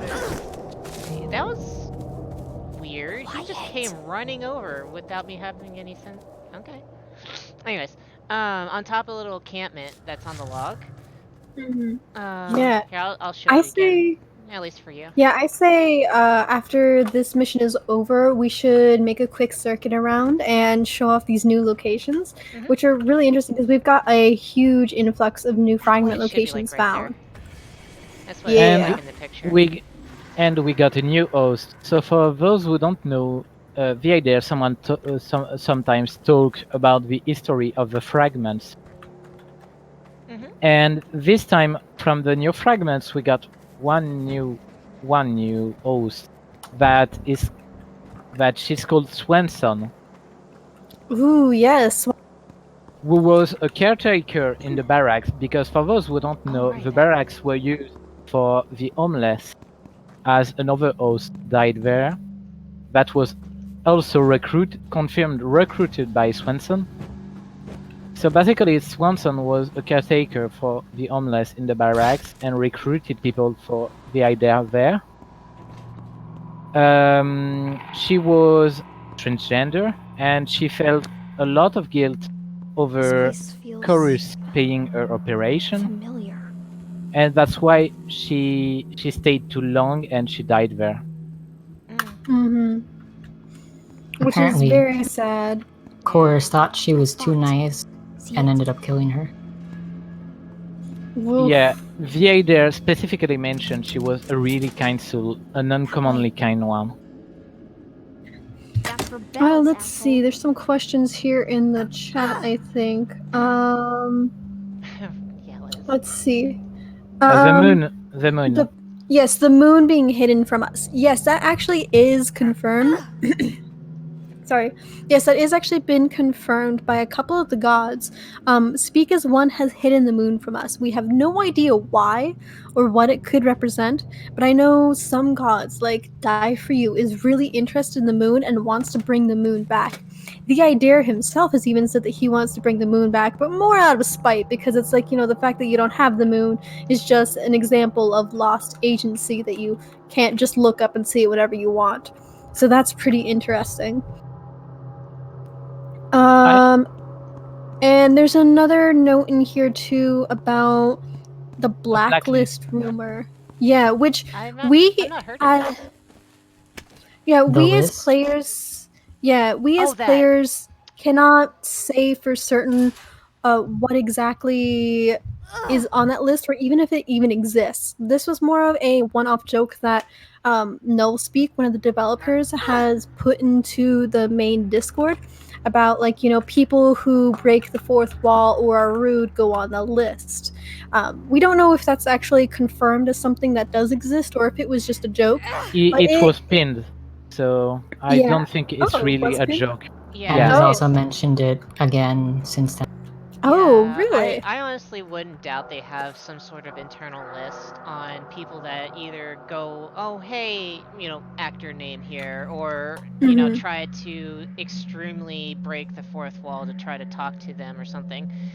It kind of, I would highly expect them to have some kind of list, internal list of say, okay, we can't really interact with these people anymore because they'll just too fanboy this kind of subject. Yeah, it's definitely a subject. Like, I think some of the things that has been tossed around of, like, things that will get you on the list is, for one, extremely rude behavior. Like, you're just flat out, like, being extremely toxic. You're insulting the other players. You're making it not fun. You're insulting the voices. You're, I don't know, saying vulgar things to the voices or other players. That would be considered like something to put you on that list. As well as they were mentioning, breaking the fourth wall. And this is kind of something that, like, I think there's been a little bit of unsurety about, but breaking the fourth wall basically is when you talk to a voice, because I don't know if you guys have looked at the credits, but some of the voice actors are pretty well known. So if you get a voice that comes and talks to you and you're just like, oh, hey, Matt Mercer, how's it going? That's something that would probably get you blacklisted, because you're not talking to Matt Mercer. You're talking to this god that is in the game. So I would heavily recommend, don't go to the gods like they're anyone else but the god that you're talking to, right? It's fine if like you're in game and you're like, talking about the mechanics, like, yes, if you sit here, you can like teleport through the map or glitch through the ground or something like that. Like that's fine. But then when a voice comes in, just make sure you're not breaking that fourth wall. Like, you could talk about the voice actors in game, like, yeah, that last episode of Critical Role was fantastic. But then once a voice comes in, don't start talking about that with them. That sort of thing. It's basic manners and basically just being considerate. By the way, this spot I pegged on screen is one of the new spots. I've been actually going around and checking any of the new locations for myself also, since I'm still missing a lot of them. So this is one of the new ones. Oh, that's the tunnel one. That's actually Swanson. I've actually got that one, so yep. On a funny side note, to lighten the mood after this kind of serious talk, I don't want the moon back because, as an astronomy enthusiast, it hides a lot of obscure stars, and you can even see the Milky Way if it weren't there. So ultimately, Speak is one's doing us a favor by hiding them. One of the big things that I speculate about the moon is, in this universe probably, double shrink dart. In this universe probably, the moon will give power to ethereal beings, such as, voices. Yeah, the voices, like, I think it was Die For You again, that likes the moon. Yeah. So, that would probably empower him to be stronger. And so the whole, like, hiding the moon thing probably weakens him slightly because of, he's not getting his power. And definitely, since all the hosts in the current town, excuse me, he won't be able to get this power from the moon, yet, kind of trickle-down effect here.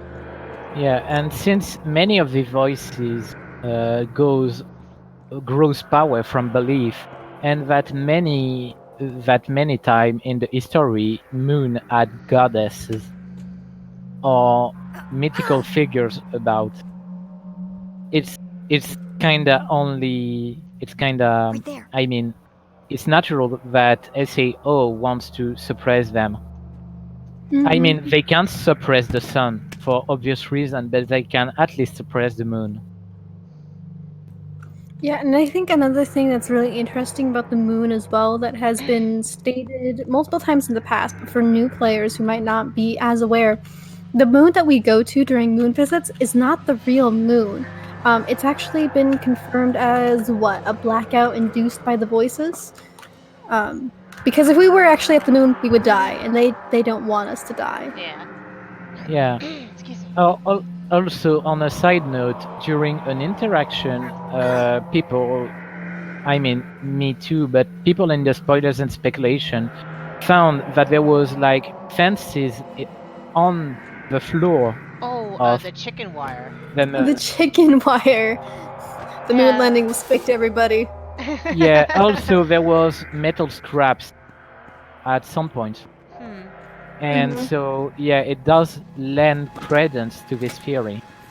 One of, besides the chicken wire bit, one of my theories back in the time before that showed up was that, it's a blackout and you're subconsciously being dragged into the astral plane.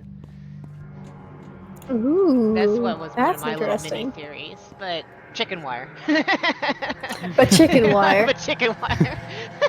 Yeah, I think one of the really interesting things about the moon as well too is the fact that there are some pictures floating around of the moon, and if you look like on YouTube, there's videos as well. There's Yeah. these 5 pillars on the moon with different symbols on them, and these symbols do not match up with any of the gods that we know. They're all completely new. But the really interesting thing about these pillars is that they're not just pillars; they're actually thrones that you can sit on. Like they actually look like chairs. Yeah. Which has a lot of things to like think about. I didn't even think about that when I was originally there. Mm-hmm. Although also It's at the same time, my brain's like, oh my god, what is going on? Yeah, Magpie's Gambit, the chicken wire is what you saw on that video. Mm-hmm. Yeah, like we have no idea what these pillars or those symbols mean, or why these are thrones on the moon, on a moon that's fake, actually. Like we don't have a lot of answers about that. There's a lot of theories that abound. I made jokes not too long ago about like, yeah, the moon's haunted, but there are some theories throwing around like, what if they're actually like tombstones for like something lost and gone? Please tell me that's in the community segment, by the way.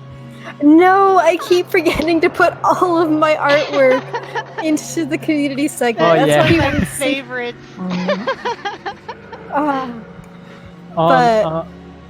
On a fun side note, I actually did astral play. I did actually go to the astral plane in the Blackout Club. Ooh, really? Yeah, but it's more that it's a bug because like I got bumped by the shape while a lucid got me, so they dragged me. But I saw I was like being able to move, and I saw my the lucid dragging nothing to the door. Oh. I remember the out-of-body thing, yeah. Oh, I've seen that bug too. Yeah, and once they got to the door, I got teleported back to the door with a very angry shape trying to hug me. So I tailed it because comparatively to the normal where you get only grabbed by the shape, I was able to escape. Ooh, that's interesting. That reminds me of a bug that I had not long ago where the shape grabbed me and was shaping me, and then I was being continually shaped, but he didn't finish the shaping process. He just held me there apparently until somebody came and interrupted him. I mean, at this point, it just loves you. Oh, Jesus Christ, no, I don't want his love. Get him away from me. We just want shape body pillows. Absolutely not. I mean, remember what did Inner Thief said? That you would never be able to be... Oh, I got the shape with my drone. That you would never be able to get back up if you did so with a shape body pillow. Invisible body shape. pillow. Shape body. Oh, speaking of the body pillow dream, we're now getting closed captioned dreams.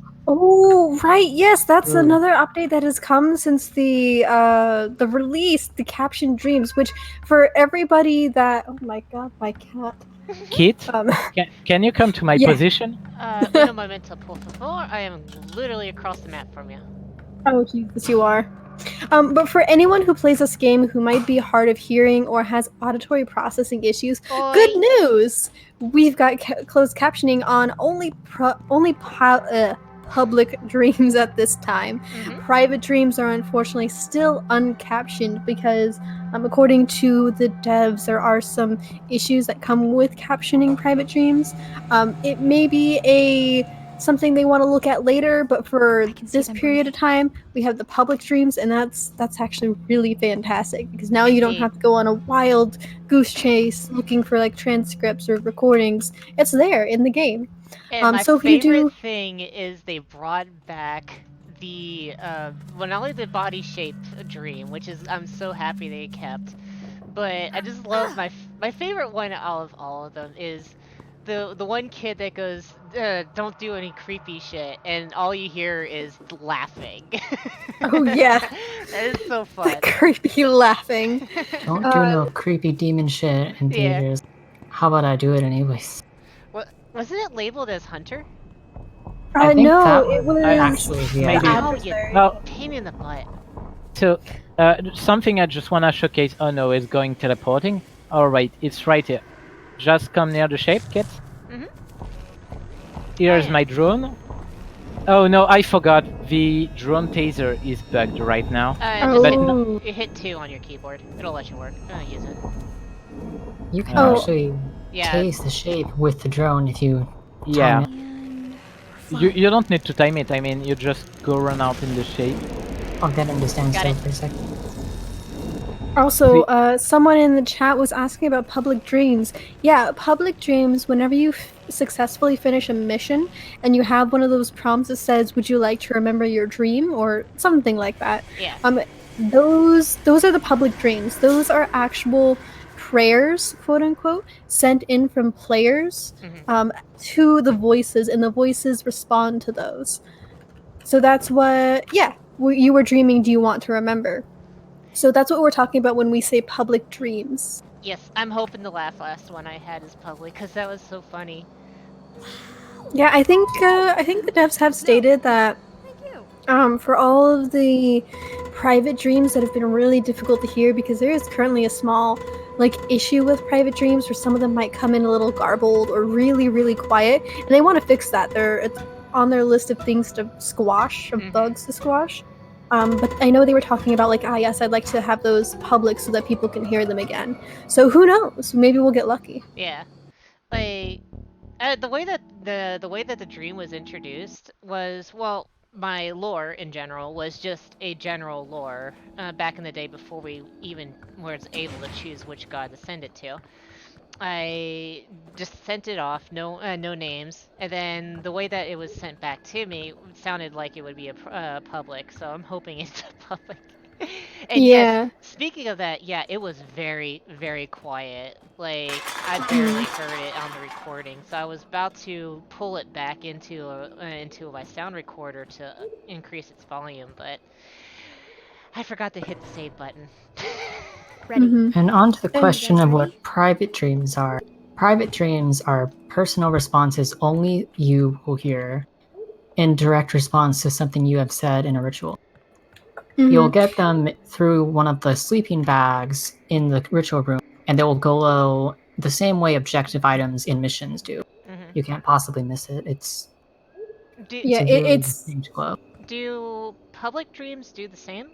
That you get sent one, or It depends. Well, Sometimes I mean, get it private. Sometimes. Because when I had a dream to remember, I also had the glowing bag at the same time. So who knows?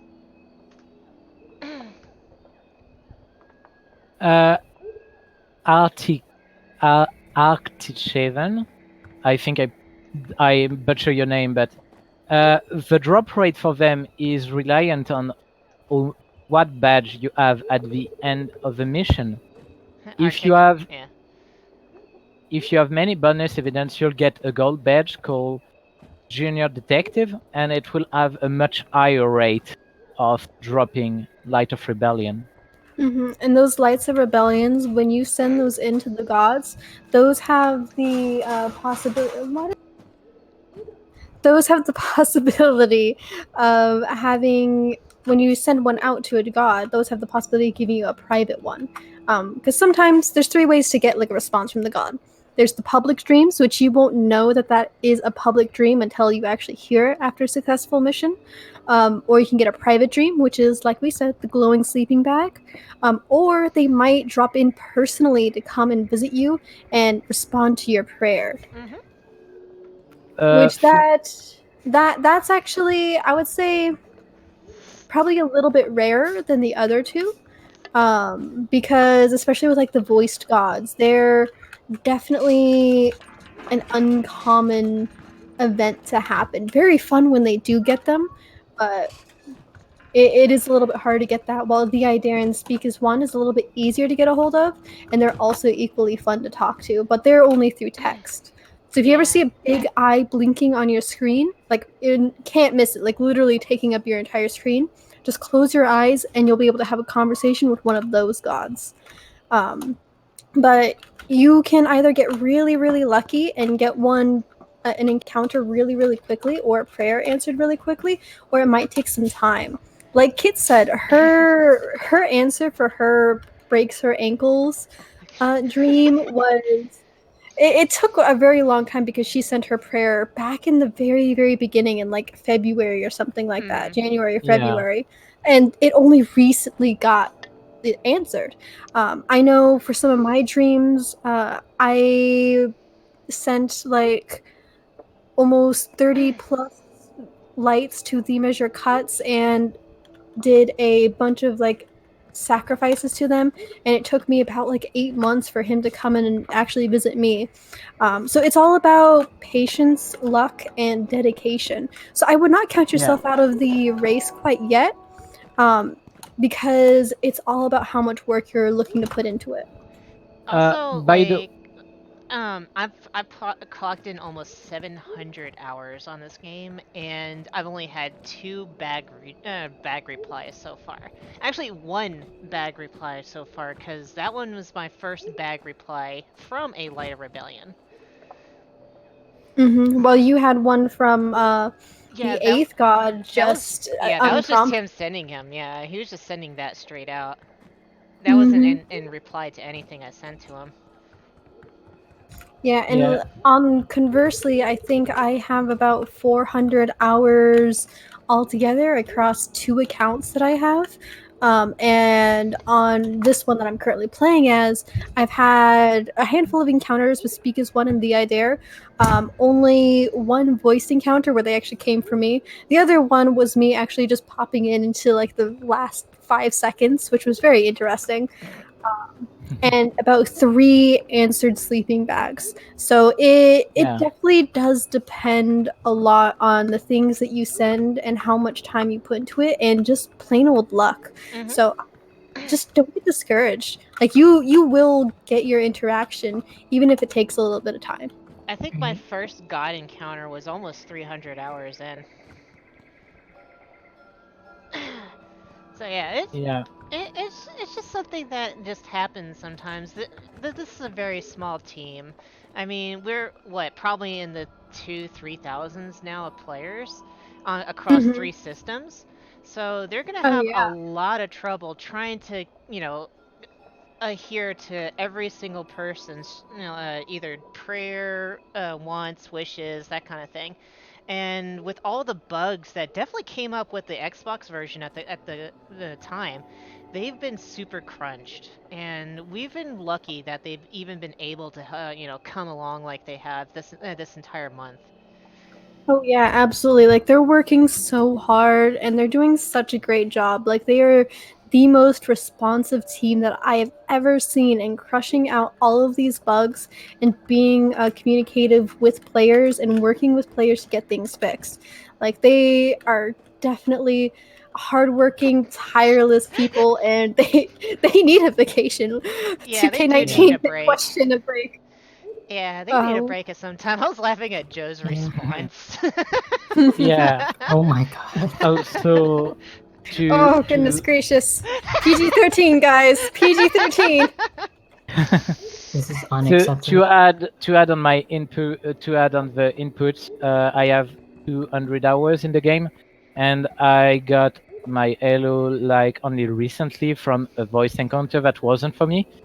I had 3 text encounters, one coming from a ritual, one because Speak as One was wondering why I didn't sacrifice to anyone yet, and one with the idea very early that I magically messed up by speaking in French. Oh, which no. is why I am known as Speaks in French in the Discord, for those who are there. My encounter counters was, let's see here. I'm just gonna name off the lores. Like, I've only had 2 lore replies, not counting the sleeping bag. Out of, I think, 8 I sent out. And to add on my info, I have almost over 700 and I've only had one private dream response way back in March and a crap ton of text encounters. I think just under 20. Ooh, that's impressive. Yeah, I've had quite a number too. So yeah. But you're chosen of the idea, so right. It really depends on who you're focusing on. Like for a time, the editor was the only person or god I was sending rituals to. Oh yeah, so definitely. It would only make sense that I got his attention more often than I got any of the other. Yeah. How do you focus on a god? So focusing on a god would be sending prayers to them and sacrificing to them. So technically you can send prayers to anyone and sacrifice to anyone. But the gods really do like loyalty. So if there is one god that you have like laser sighted on, make sure you send prayers to them and sacrifice to them. They really like that.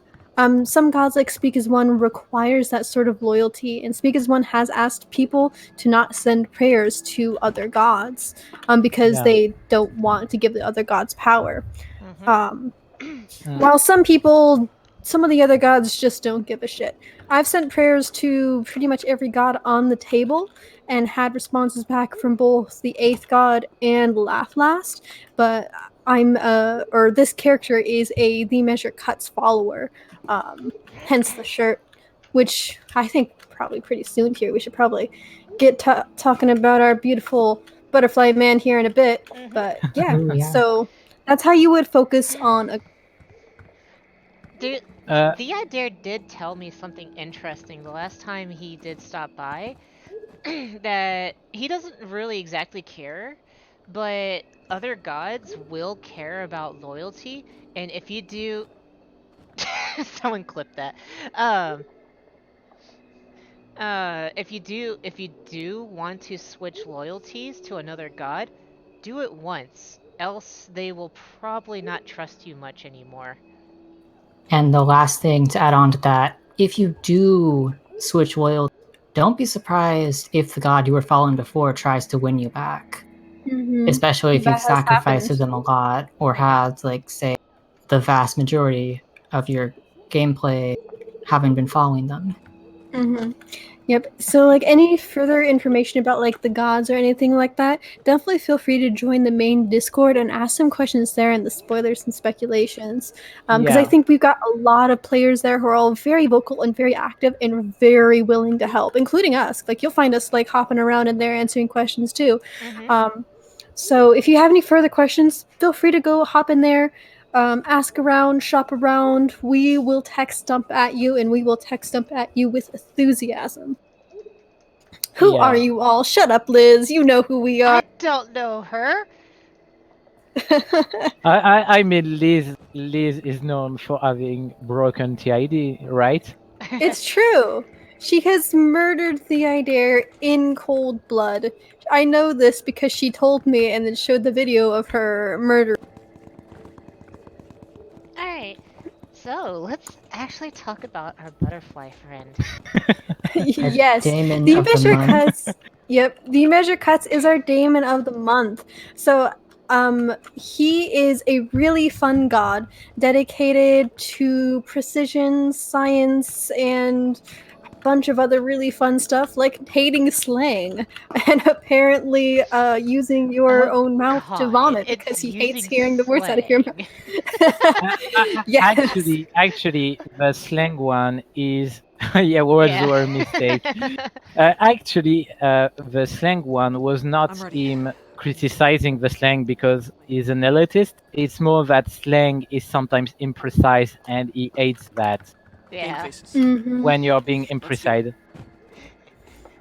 He's definitely a god of precision because there's been some idioms that people have been talking about recently, like measure 7 times and only cut once, and that's all about being very sure in what you're doing and double checking your work before you actually do it, which is really interesting in terms of the measure cuts because even if you look at its symbol, it's a butterfly being sliced in half. So, and you know, his name is The Measure Cuts. So he likes that precision. He doesn't like things to be caught up in the I don't know, the wild ways of people using alternate meanings for words, being crazy, all that fun stuff. And he definitely does not like bias one bit. He'd prefer to remain unobjective. Yes, objective as possible. Or objective, yeah. That's the word. Just wanted to do a quick thing aside to Arctic's question about what we do law-wise, and Max Pie's gambit that said the journal entries unlock as you level up and give meaning to the thing you find in all houses. It's worth noting that the only clue we have on bells right now, which is the chorus Inquest, has been recovered by the drone mission. Just wanted to answer the question. Apart from that, yeah, the measure cuts is about precision, non-bias.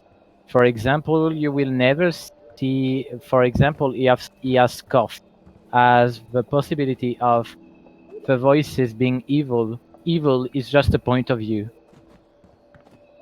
Because for someone evil on one side might be a hero of the other side. So he doesn't care about those things.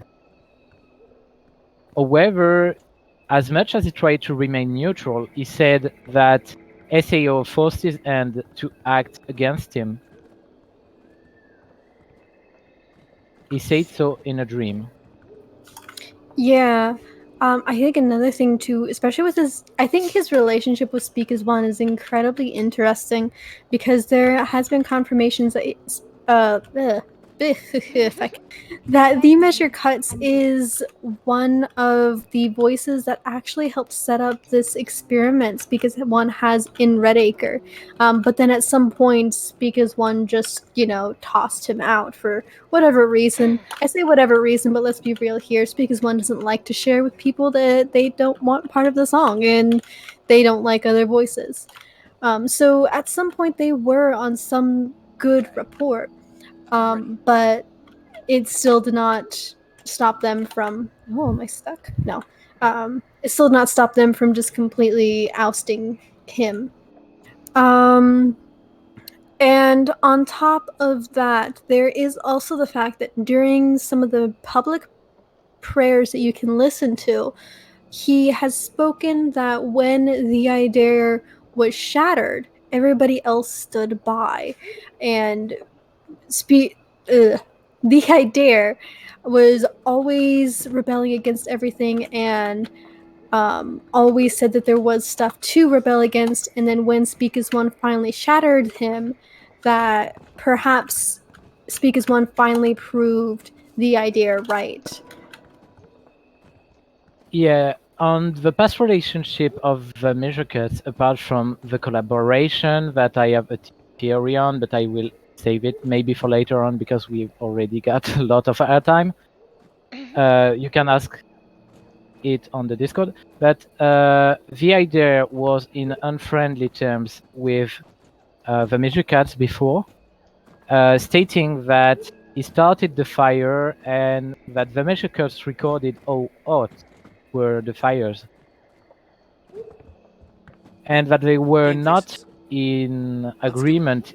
They were in disagreement in almost every topic, and that's something that the old VIDAIR, at least VIDAIR before the shattering, was unsympathetic. That it was always rebelling for everything, and that maybe gained him a lot of enmity from other voices, because Lauflas didn't like one bit that he was always about rebelling and never caring about his brothers and sisters. Die For You wasn't there before the shattering, but the Measure Cuts was too in a disagreement with them. Dance Forest was the only one who was sympathetic, but I'm digressing. Sorry. Yeah, I mean, everything is one, cyclical thing that always leads back to the idea because, this stuff that's happening in Redacre right now would not happen if it was not for the idea. So a lot of things lead back to him, so I don't blame you. It all connects together. all to speak as one to the idea. It's really interesting. I love that layers to it. But yeah, Amanes, another really interesting thing that we should mention is the fact that the idea is trying to recruit the Measure Cuts. Yes. Yes, indeed. He tried so, and the Measure Cuts, while being usually without bias, shows that he cares a lot inside because the Christmas dream, and he might have done so with the idea by saying that the idea inevitably gets his host killed, and that he will be there to record the corpses. Oh, So right, yeah. it's like bittersweet right now with the idea, but that's his way. Because usually when I think he doesn't like someone, it just cough at them. Here it just kind of mellowed out. Like he said, he might be right. He said he killed his follower. It's like kind of two-dimensional. That's it. I'm gonna saying it. The Measure Cuts is like, for those who watch anime, like a tsundere. I'm not gonna lie. It's not like I like you, Baka. It's not like I like you, Baka. I mean, that's basically what he said for the Christmas. Is it that Baka he de said no. that in his Yeah, yeah. Christmas is dumb, but has no relation with any of us, as far as I know. But yeah, I suppose I love you too, guys. If you guys need me, The Measure Cuts there. confirmed as the weeb Game god. faces. Oh my goodness. Do it. Let's see. What's some interesting stuff about the Measure Cuts that we can talk about? Should I we think run with one him. more? Yeah, I think so. Just to Arctic These again, because reports I will work digress, this but time. it's like sharing information. It is kind of the point of the Measure Cut mission too. Arctic, when you sacrifice, you indeed lose access to all the zones So that everything you is discovered. locked off via levels. Basically, when you do sacrifice, you just restart your character to level 1. You keep all your New message from the items club. that you unlocked, such as clothing, halos, that kind of stuff, and your snacks. The only thing that's reset is your level and your skills. So if you want to respec into something else, that's a good option to go through. And if you want Definitely. to gain the favor of a god, you can do so too. E. On the It's topic, another way to show devotion. Go ahead. I think it's even better than rituals, in my opinion. What's up, Kyle? I was gonna segue back into the Measure Cuts. Perhaps we should take a look at his sacrifice quote and see what it implies. Ooh, yes. Indeed. I would say something, but I can't remember it offhand. I have the wiki on, so I can quote it. I remember bawling like a baby, nose running, screaming something like "No such thing as ghosts or demons. You're just stupid noises in my stupid head." Then one of them said, "I agree." That's right. Which So, is actually really fascinating. One big thing about the Measure Cuts is that it doesn't believe in is kind to be God. Right. He doesn't believe in magic either, but he says that their powers, the kids' wishes have great sway over them, but it's not magic. It's actually it has kind of a logical relationship. So it's about finding logical links during pretty much all the events that shake the world of voices, and one of his hobbies, as to say, and what probably got his attention on Archer was the fact that he's trying to determine the nature of the voices.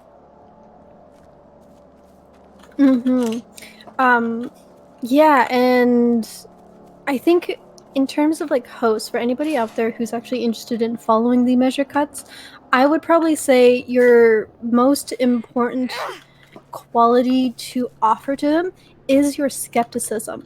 He loves skeptics. Well, I mean, that's actually... I'm poking fun Okay. at you. I'm poking fun at you.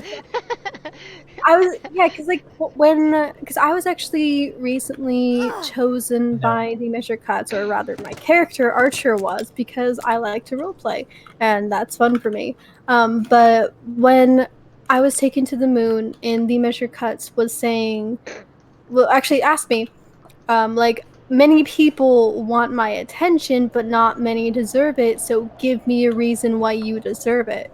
And I basically went, I don't actually care if I have your attention.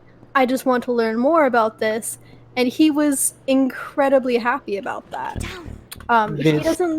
He doesn't like people who are like trying to he doesn't like people who are too like dependent on the gods. He likes people who think independently, and he likes skepticism, because even he has told me, like, who do you think I am?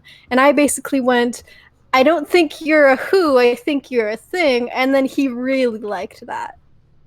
And then again,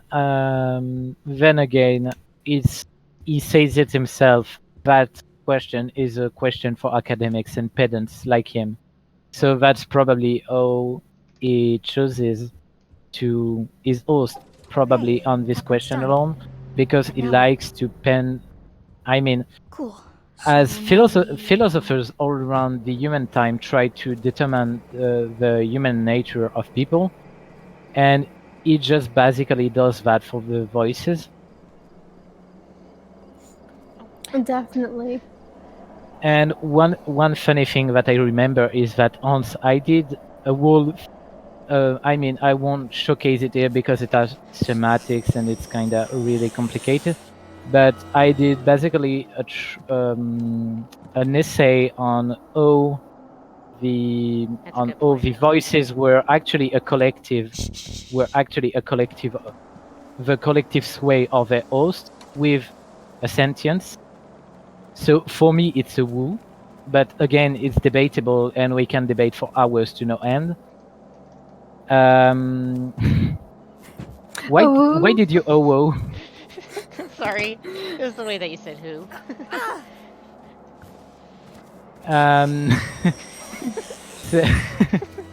And basically, when Null speak again read my theory, he answered with "Congratulations, Amanes," and the measure cuts emoji. And that was a funny thing, because once again, it's something that definitely is in the realm of the measure cuts, pondering about the voice's nature. Also, he knows that his views are unpopular, as when he answered my Light of Rebellion, that has been both private and public. Private in the fact that I got a sleeping bag, but also public because even before I transcripted it, Kit got it on video. That was a funny time. And he basically said that his kind, the voices are not gods, that they will take a dim view of his sensors, and that his most current problem, this was months back, is that there's too many of the voices for too few of the kids.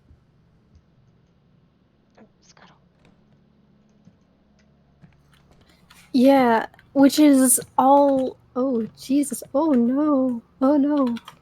One second here. I'm having a conniption. Okay, so yes.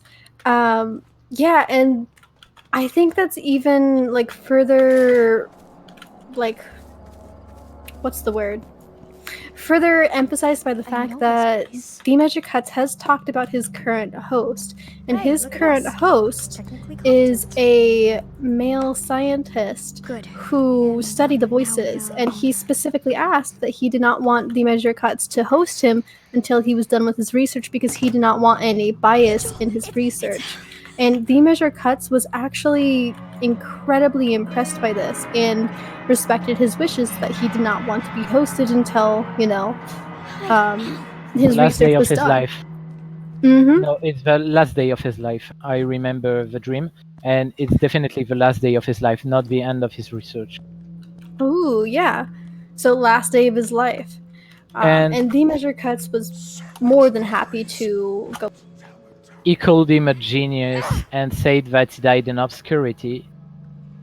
And he took also that dream also to tell that for him gender is just an angle of regard. For him it does not care, and that the fact that this host was a man was incidental to him. Yeah, the scientist died in obscurity, he said so. Yeah, especially because he was hosted on the last day of his life, which means that he basically died right after being host to the Measure Cuts. Mm-hmm. Just Which is pretty damn interesting. I'm going to give you a quick update. We're at 2 hours, 10 minutes. Fantastic. So we should probably finish up this mission, and then I think we have one last section to go through before the stream ends, and that's the community segment, huh? I'll head towards the exit. Wonder what kind of brilliant art people have got to show this. No kidding. Oh, we've got so much. I am so sad that you did not put that comic in here, though. I mean, you can always search for it if you can. I have all of my stuff posted. Yeah, I have all of my stuff. Like, if anyone wants to see my artwork that's not on the community segment, it's all on my Twitter, at Skagulium, at twitter.com. I don't know how the fuck that URL works. I know, right? But that's where you can find my stuff. But I'm not going to put my stuff anymore here. We want to go check out the artwork that new people have sent in, because this community is incredibly talented. There is so much neat stuff that has been flowing in from this way and that, from music to physical artwork to things that people have made, like bead artwork, to just God, everything edits. Like, I If the same voice were in can't think of all of it everyone's off the top of my head because it's Can a god just be made of smashed with people? beautiful wrangleness. I shared the wrong screen with y'all. Hang on. Yeah, Oh no. I just saw that. There we go. Okay. I sent Archer's comic in the link, so if you want to showcase it really quickly. Yeah, I've been wanting it. I was actually gonna pull it up once we got done with this, because it's a really funny fucking comic. I love it. Oh my god. I'm glad you guys like it. It was good. It gives me the giggles. Alright. So, there we go. I shared my screen in the Discord, so y'all can keep on There time we go. with Yeah. All right, excellent. So this is the Community Spotlight August edition. All right. All right, so first up, we've got some beautiful artwork by CyborCake. Now taking that right. This is a wonderful depiction of Speak as One, and this is really delightfully creepy. Like, this is just beautiful. I love the fabric veil across its face. I love the scythe in its hands. It's like such classical gothic horror, and I adore it. I like this. This is the stuff I'm living for. It kind of reminds me of a Reaper-esque kind of figure, and it's just floating there. It's like menacing.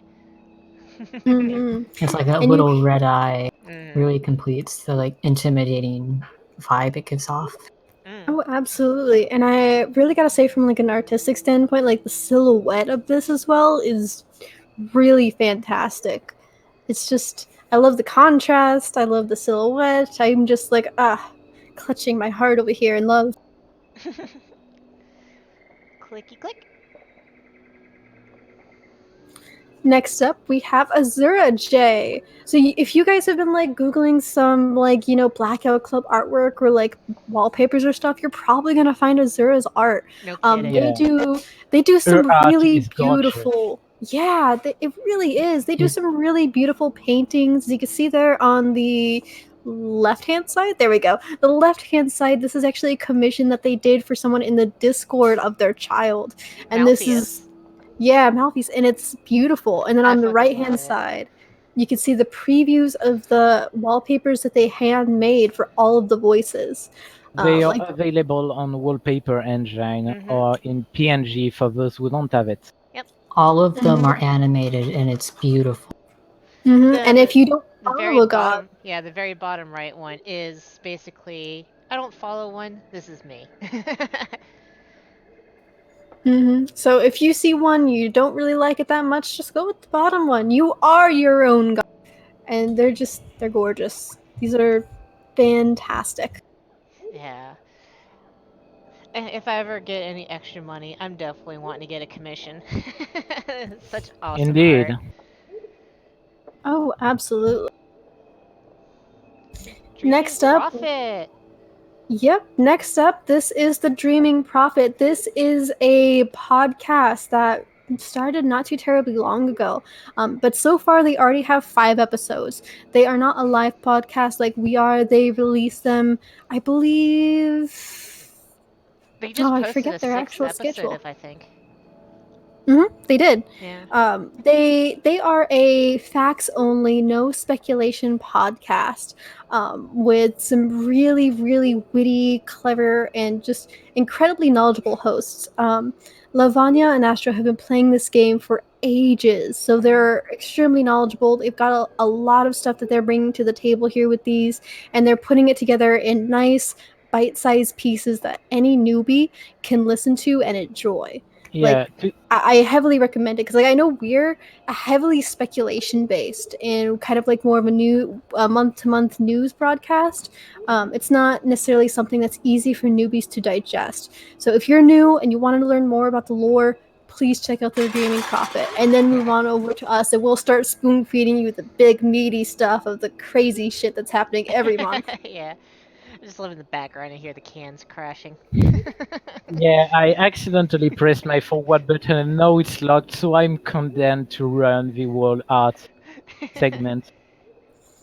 Next up, we've got Bucket, and Bucket has just some beautiful artwork doing both like the voices because we've featured them before. But now they've brought in some of their kids. I believe this is them and their friends. With I think Bucket's the pink one on the end. Correct me if I'm wrong. But this is just shrug. But this is a beautiful piece of the kids in the boxcar, and I just gotta say, I continue to adore their coloring style, and I just love these like round-cheeked children so I love much. the cartoony look of this. It's adorably awesome. Yeah, the art style is really adorable.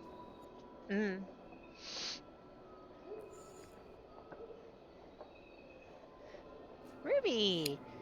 Yep, next up we've got Ruby. Oh man, this must be new. I don't think I've seen this one. This is gorgeous. Damn, would you look at that? It looks like this is a tarot card that they drew up of a kid almost falling off the cliff here, reaching for what is that, the sun or the moon? I don't know, but that's gorgeous. I love that. Yeah, Ruby's been doing a lot of really interesting tarot cards. I think she's recently released a new one that's not featured here yet. Ooh, god I think damn. so. But yes, I love all the tarot cards. I'm actually superstitious against tarot cards, so I tend to actually avoid them, but these ones are really awesome and I don't mind checking these out. These are great. Definitely. Next up, we've got Jelly Waffle, which has an absolutely adorable little doodle here of their kid, which I just like everything about this. The proportions, the toony look to it. What is that, a backpack that they're about to, like, nab and run off with? I don't know. A giant evidence bag, probably. Just beat it off of a lucid's head and make off with their evidence bag. But this is really cute. I love this tiny little, like, cartoony style that comes with this. Yeah, they did a great job with some of the shading here, as someone just pointed out. Like the light blue coloring for shading looks actually really nice against the darker tones that they used for coloring. Definitely. And it really fits in with like the thematics of the game because like the game itself has such a nice palette of like red versus blue, so that contrast is wonderful, and I love seeing it when people actually use that in their artwork as well. And obviously a follow the idea.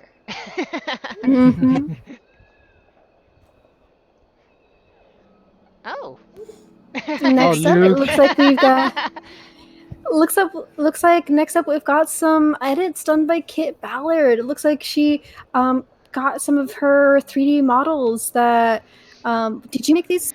So my friend Kiki Plushie, she is able to put together some models for fun, and she got her kid already in, and we worked on trying to get mine. And so she got mine together. I went ahead and colored her and set her up properly and whatnot.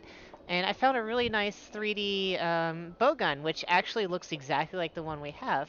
And so I took a great screenshot of one of the areas and I set it up to actually look like this. Like, Kiki's always afraid of everything, and I'm sitting there being defensive for her.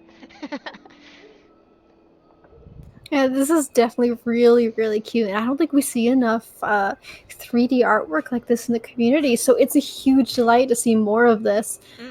This is pretty great. I love the fact that it pretty much looks like they are in Cryptogram Library. I do need, next time that I do something like this, I do need to add more shading, because I'm just using a base shader right now. But when I go to edit it, I'll definitely add more shading to it, and then I will be actually doing more 3D photos of Blackout Club with my kid now that I actually have a version of her in here. So I hope to get some more done. I'm excited. Yeah, definitely. We need to feature more of those. Next up, we've got Joe Kerr, and it looks like they've got some fanfic that they have submitted. I know they've talked about this a lot in the main Discord. Unfortunately, I have not had a chance to read it because I've been really, really busy lately. But everything that I've heard about it seems like people really, really like it, and the characterization that Joe Kerr has been putting into this fan fiction. The little blurb here on the side says, "Consider this a fanfic / headcanon of some sorts. I'm not sure where the canon is going to head, but this is my interpretation of the Deimos as anthropomorphic personifications using little hints to different deities from different myths here and there," which is incredibly fascinating, I'm not going to lie. I know we've got a lot of fan fiction in the community, but it seems to focus mainly on the kids themselves. To have something that focuses more on the Deimos is really, really fun. Oh yeah, definitely. Definitely needs a lot more influence on the like the behind the scenes thing more. And it's always fascinating to hear other players coming up with their own, theories and speculations and even little stories like this. Cuz yeah, I mean, every kid needs their story, and also we could also use more of this stuff, you know? Definitely. We need more fan fiction about the gods. Blip. That does not slide away easily. Next up, we've got Demon Muse, and Demon Muse has some of the most poignant pictures that I've seen because they have a very long-standing plot line with their character who's a Speak as One follower. And as you can see here, these are some scenes of their character following Speak as One. Especially there on the right is really interesting because they actually got that quote in the background, the "We are one, Muse as family," from conversation with Speak as One. And with their character, I know that they have that importance placed on family. So I love that picture where it shows them being so happy that they're brought to tears that Speak as One says that Muse is family. It's great. And that piece on the left too, I love how beautiful that is. I love the fact that she's singing as she's rising up through the Speak as One the symbol. It's great. I love the subtleness of Chosen in the background too on that. Yeah. But definitely. Even outside of We Are One Muse's family, I just wanted to thank a lot Muse and every Speak as One follower who tries to give us the point of view of the other side, over art, over interactions, and we love you even if we hate you. Yeah, you filthy follower. No, I'm just kidding. One of the things We I want love to you. point out real quick is the audience can't see my mouse pointer, but on the left one, that would be cool to have a cloak-like thing for a bottom, because I really like how this is Ooh, actually yeah. demonstrated here. Oh yeah, no, I was about to say, like, I don't know if they Muse. just like if Muse just like ganked all this funware from Elucid or something like that, but I want it because I love that design and that pattern. Yeah, this is really cool. One of the things that always interests me about Muse's art is not only how stylized is it, but also the glow of almost everything that Muse uses. Like especially on the left piece, there's lots of subtle glow, and it draws your eyes to those actual locations, and it comes out perfect. And then on the right, with her character and a few other things, it just pops. It really Yeah. does. And especially on the right is like her character and the Lucid are almost transparent in front of this quote from Speakers, which is a really nice touch. Mm. It's really, really nice. Oh, right click. There we go. There we go. Next up, Oh, we've got these. Missy Zero. Yes, Oh, Missy yes. Zero has been really active in posting a lot of really fun interpretations of the various gods in the chat. This is just one of them. This is In Her Teeth with the amazingly beautiful face mouth, which I am a sucker for. This is just a sketch at this point, but I really want to see them put up more finished artwork of these voices and their interpretations of them because they're beautiful. I think And there's one that they posted recently of like In Her Teeth kissing Laugh Last, Oh, but yeah. instead of the kiss, it's just her putting her entire like face mouth on his I face. remember the Major Curse going on too. Let's see if I can find that. 'Cause that was so funny. There's so much stuff Also, here. also we can see that Missy is very attentive on the lore because as Inner Thief herself stated, she has fabulous hair that is really neatly transcribed in this Ooh. artwork. Another also Beautiful, like flowy, subtle hint. fabulous. Another subtle hint that it's hard to see, probably on the stream, is in the top right of the mini sketch. There's a dove. It is. Oh, and then another little tidbit that I was just noticing just now is the fact that you could see like the triangle teeth motif, like along the what's it called? Not the margins, the collar part of her shirt, which is Oh really yeah, nice. yeah. Like there's a lot of subtleties here, and I really love it, and I love the flowiness and the roundness of it all. Mm-hmm. It's beautiful. All right. While I find the other one, we'll go ahead and scroll on to space. Space. So Space.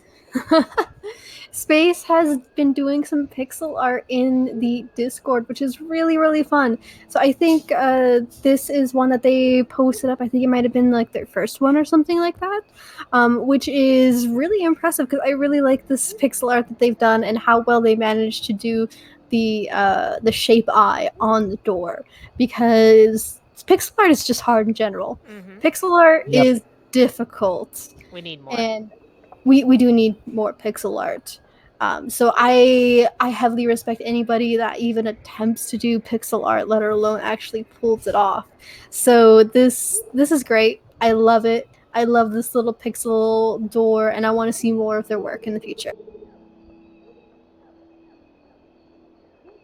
Oh, this was not the GIF version? Oh right, they did make a GIF version of it, of the door opening, didn't they? We'll have to Yeah. get in touch with them to see if they. Yeah, we might have to get in touch with them and see if they'll submit it for next. Next up, it looks like we've got some fan fiction by Serix. The Blackout Club raid The Labyrinth. Let's see. Every time we break the machine at our town, the sleepers just put it back together. So we're going to go deep as we can and wreck the place. Make such a racket that none of them will ever hear their song again. This raid requires a party of 6 club members working in cooperation to solve puzzles. Throughout the raid, the party will receive no instructions or waymarks and must solely rely on themselves to figure out how to proceed. After each encounter, there will be a core supply box with 2 bandages to tend to any injuries, and occasionally other goodies to reward exploration. In the event of all party members dying or becoming suppressed, the raid will respawn at the last completed encounter and are free to press on to their current one. Ooh, wait, is this not a fanfiction? Is this actually a game that they put together? So yes, this is It's something actually a that game concept. yeah, they were one of the things that they were saying was it would be a really cool concept to actually have this as a mission for a Blackout Club. Yeah. Oh, that's neat. Oh, I Ooh. like that. And having 2 more than there usually would be in a mission at once. So it'd be Yeah. like, bring 2 Uh, extra friends along. Yeah, Ooh. I remember hearing too about something like this too, but like for sabotaging the instrument too. I heard about documents going about what we could do to sabotage the instrument in the maze. Mhm. I've seen that, but I don't know if it's featured there. This is actually really, really neat. I want to learn more about these encounters because, like, just looking at the titles over there really interests me. Like the halls of glass. What is that? I want to know what that is. I dig. Awaken the heart of. Oh, what's the last part? The heart of what? I found the picture that we were talking about. Ooh. So About- yeah, for you. Oh. Oh yes, the Gwomp. Oh my god. The Quomp. That's amazing. Oh yeah, and there's like the Elder and the Measure Cuts arguing with each other here. Die for you Mhm. doing whatever Die for you does in this picture. Oh good, As my the soap is voice on. And the little text on the TV as the voices turn. Alright, let's see here. Blink. Alright. So for those who are hearing the stream, it looks like Archer is just plugging in the raid, but she's actually really seeing this for the first time. It is. Yeah. It is my first time seeing it, but this is great. I like it. Next up is Spades, and Spades has some really, really cute artwork of their Blackout Club character and their family, and their own interpretation of Laugh what's his last name? and energy. There we go. Yeah. I kept thinking the ass man. Laugh last and in her teeth, which is the same one as we've seen before. If you couldn't tell, which is really, really cute. I love these interpretations. I love seeing more of them. Good night, Pitch. Good night. But this Good night. is. But I love Space artwork because I've been posting a lot about their kid, and I love their art style because it's so soft and cute, and it's just very. It's something that I really like, especially it looks for very horror innocent games. too. Exactly. And I love that sort of artwork when you're dealing with horror games and you're drawing your horror characters because it just gives it that extra, like, depth to it that you're Sorry, actually dealing with. I'm just laughing at the last laugh. What's his name? Laugh last. Oh, right, the ass man. No. No. Yeah, I look forward to seeing more of Spade's work because they did even post more just not that long ago of more of their artwork, which is great. Of their cute little freckly kid, because apparently their kid got a jacket recently and they're covered in freckles. Gotta say, I love the design choice. I scrolled my mouse wheel by accident. There we go. Just so before we go on to another, Joker actually forgot to send 2 pieces about apparently the stalker. So I just sent them in the conversations. Sorry. Let's see here. Clicky. Boop. Here's the first one. Yeah, they are both about the stalker. And here's the other one. Oh yeah, these ones. I remember these. I really like the masks on these stalker characters, because they're very, very unique and very iconic. I really, really like that, and I love the idea of the stalkers wearing masks like that. And now I lay before I sleep. I pray to the Lord my soul to keep. If I die before I wake, I pray the voice my soul to take. Ooh, I like the spin on I really like how creepy this one is. Mm. that. Definitely. Magpie. I would also cry if I saw a stalker in that mask. Not It makes me think of Jelitza in Fire Emblem. Please let us have a For- mask like that. I'd Oh, wear it all the God. time. Alright. Oh next god, up, we've these got are amazing. yes. Oh my god, Yes. that's Derp beautiful. Acolyte. Yeah, Derp Acolyte has been posting these amazing god interpretations all over Twitter. And as you can see here, they've put a lot of really good work into these. Like Dance for Us is like ethereal and beautiful and terrifying all at once. and graceful. Very graceful. Which is I don't. Oh, go Your on. mileage may vary, but for me, it's definitely not scary. For me, it's actually soothing. Such Yeah. design. It's absolutely beautiful. And then Laugh Last in the middle, I'm not gonna lie, I'm a sucker for the Joker aesthetic. So I love it when people put him into like the jester outfits and his like big pointy teeth and his gigantic tongue. Like, I don't know. I dig it. I think it's It fun. is just like all of these pieces here have such amazing curves.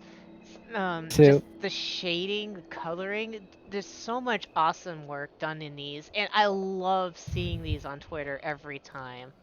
Oh, So, yeah. yeah, apparently TMC has a six-pack, as Magpie remarked. Yes. He's so swole. fucking buff. Yeah, he's Like, I don't swole. know what he's doing. Is he just like is he like what is it called? I don't know what the fuck He's bench arm pressing all those curling books his he has. he's bench pressing, he's doing the arm Archer, we all know the only thing he's doing is just whacking bad people with bias with newspapers. Oh, Jesus Christ.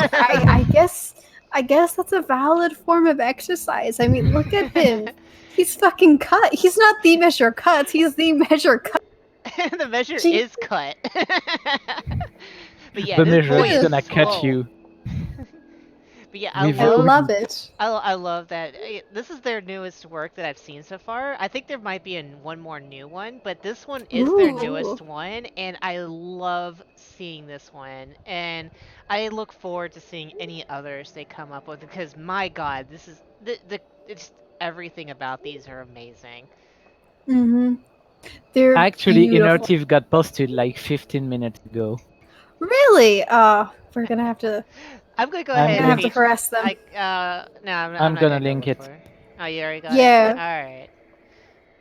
It's Let's like see. 4-piece, so Ooh, Ooh. 3-piece. I don't know how to count. I gotcha.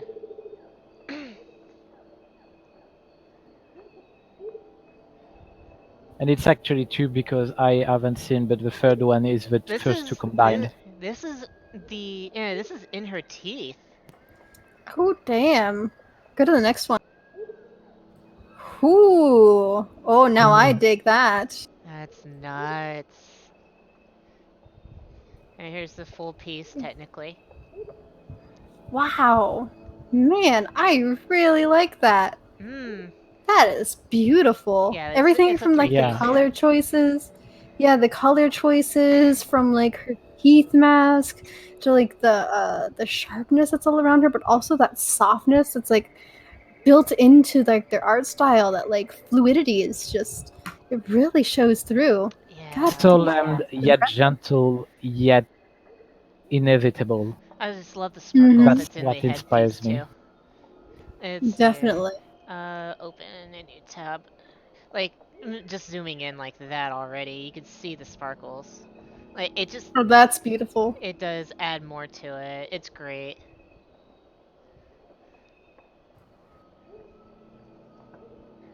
Such And an the next amazing piece will be artist. Die For You. Let's see here. That button. Alright. All right, up next we've got Marlisle. It looks like, oh right, the Redacre Files. I have not had a chance to actually listen in on these, but I've heard so much from other people about this. And it is a podcast that they're doing in character about a detective coming to Redacre to look for answers. So this is basically like a story serial of him coming in, and he's using a radio to record and send out his findings while he's in Redacre, which is really, really interesting. And every time that I've heard about it, I have heard nothing but praise about how well it's written. So I'm really excited to like actually sit down and get a good earful of this story. It's 2 minutes 14. Yeah. Oops. Oh well. But yes, definitely should check that out. Yeah, absolutely. Just before the join us, just wanted to say I saw just my light blinking. So if I die during the end of a stream, blame Lies and Speak as One, both. It's true. Liz is now speaking for working for Speak as One now. So yeah, Liz, that's not rude. Wow, it's the truth. But it is the truth. You tried to murder the guy there. We do appreciate every single piece of artwork that you send in and let us know. If you want us to actually add anything else, or if you're new here and or if you know someone else that would love to actually show onto our stream for next month, just let us know either in person, on Discord, on Twitter, anything.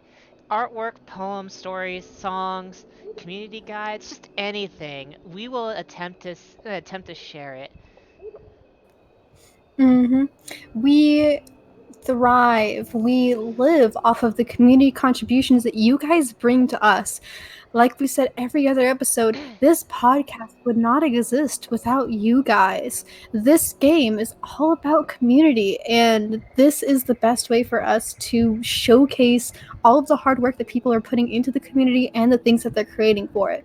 So please don't be afraid. None of us bite. I actually nibble a little bit. I'm sorry ahead of time. But we want to see what you guys are making desperately. Please shove it into our eye holes. We want to see it. We want to see more of everything, especially like the stuff you just saw. It's amazing. Absolutely beautiful. Let's see here. And I think that's it for the end of the Redacre Neighborhood Watch. We've gotten through everything that has happened since the release. We've gotten through some new speculations, some fantastic.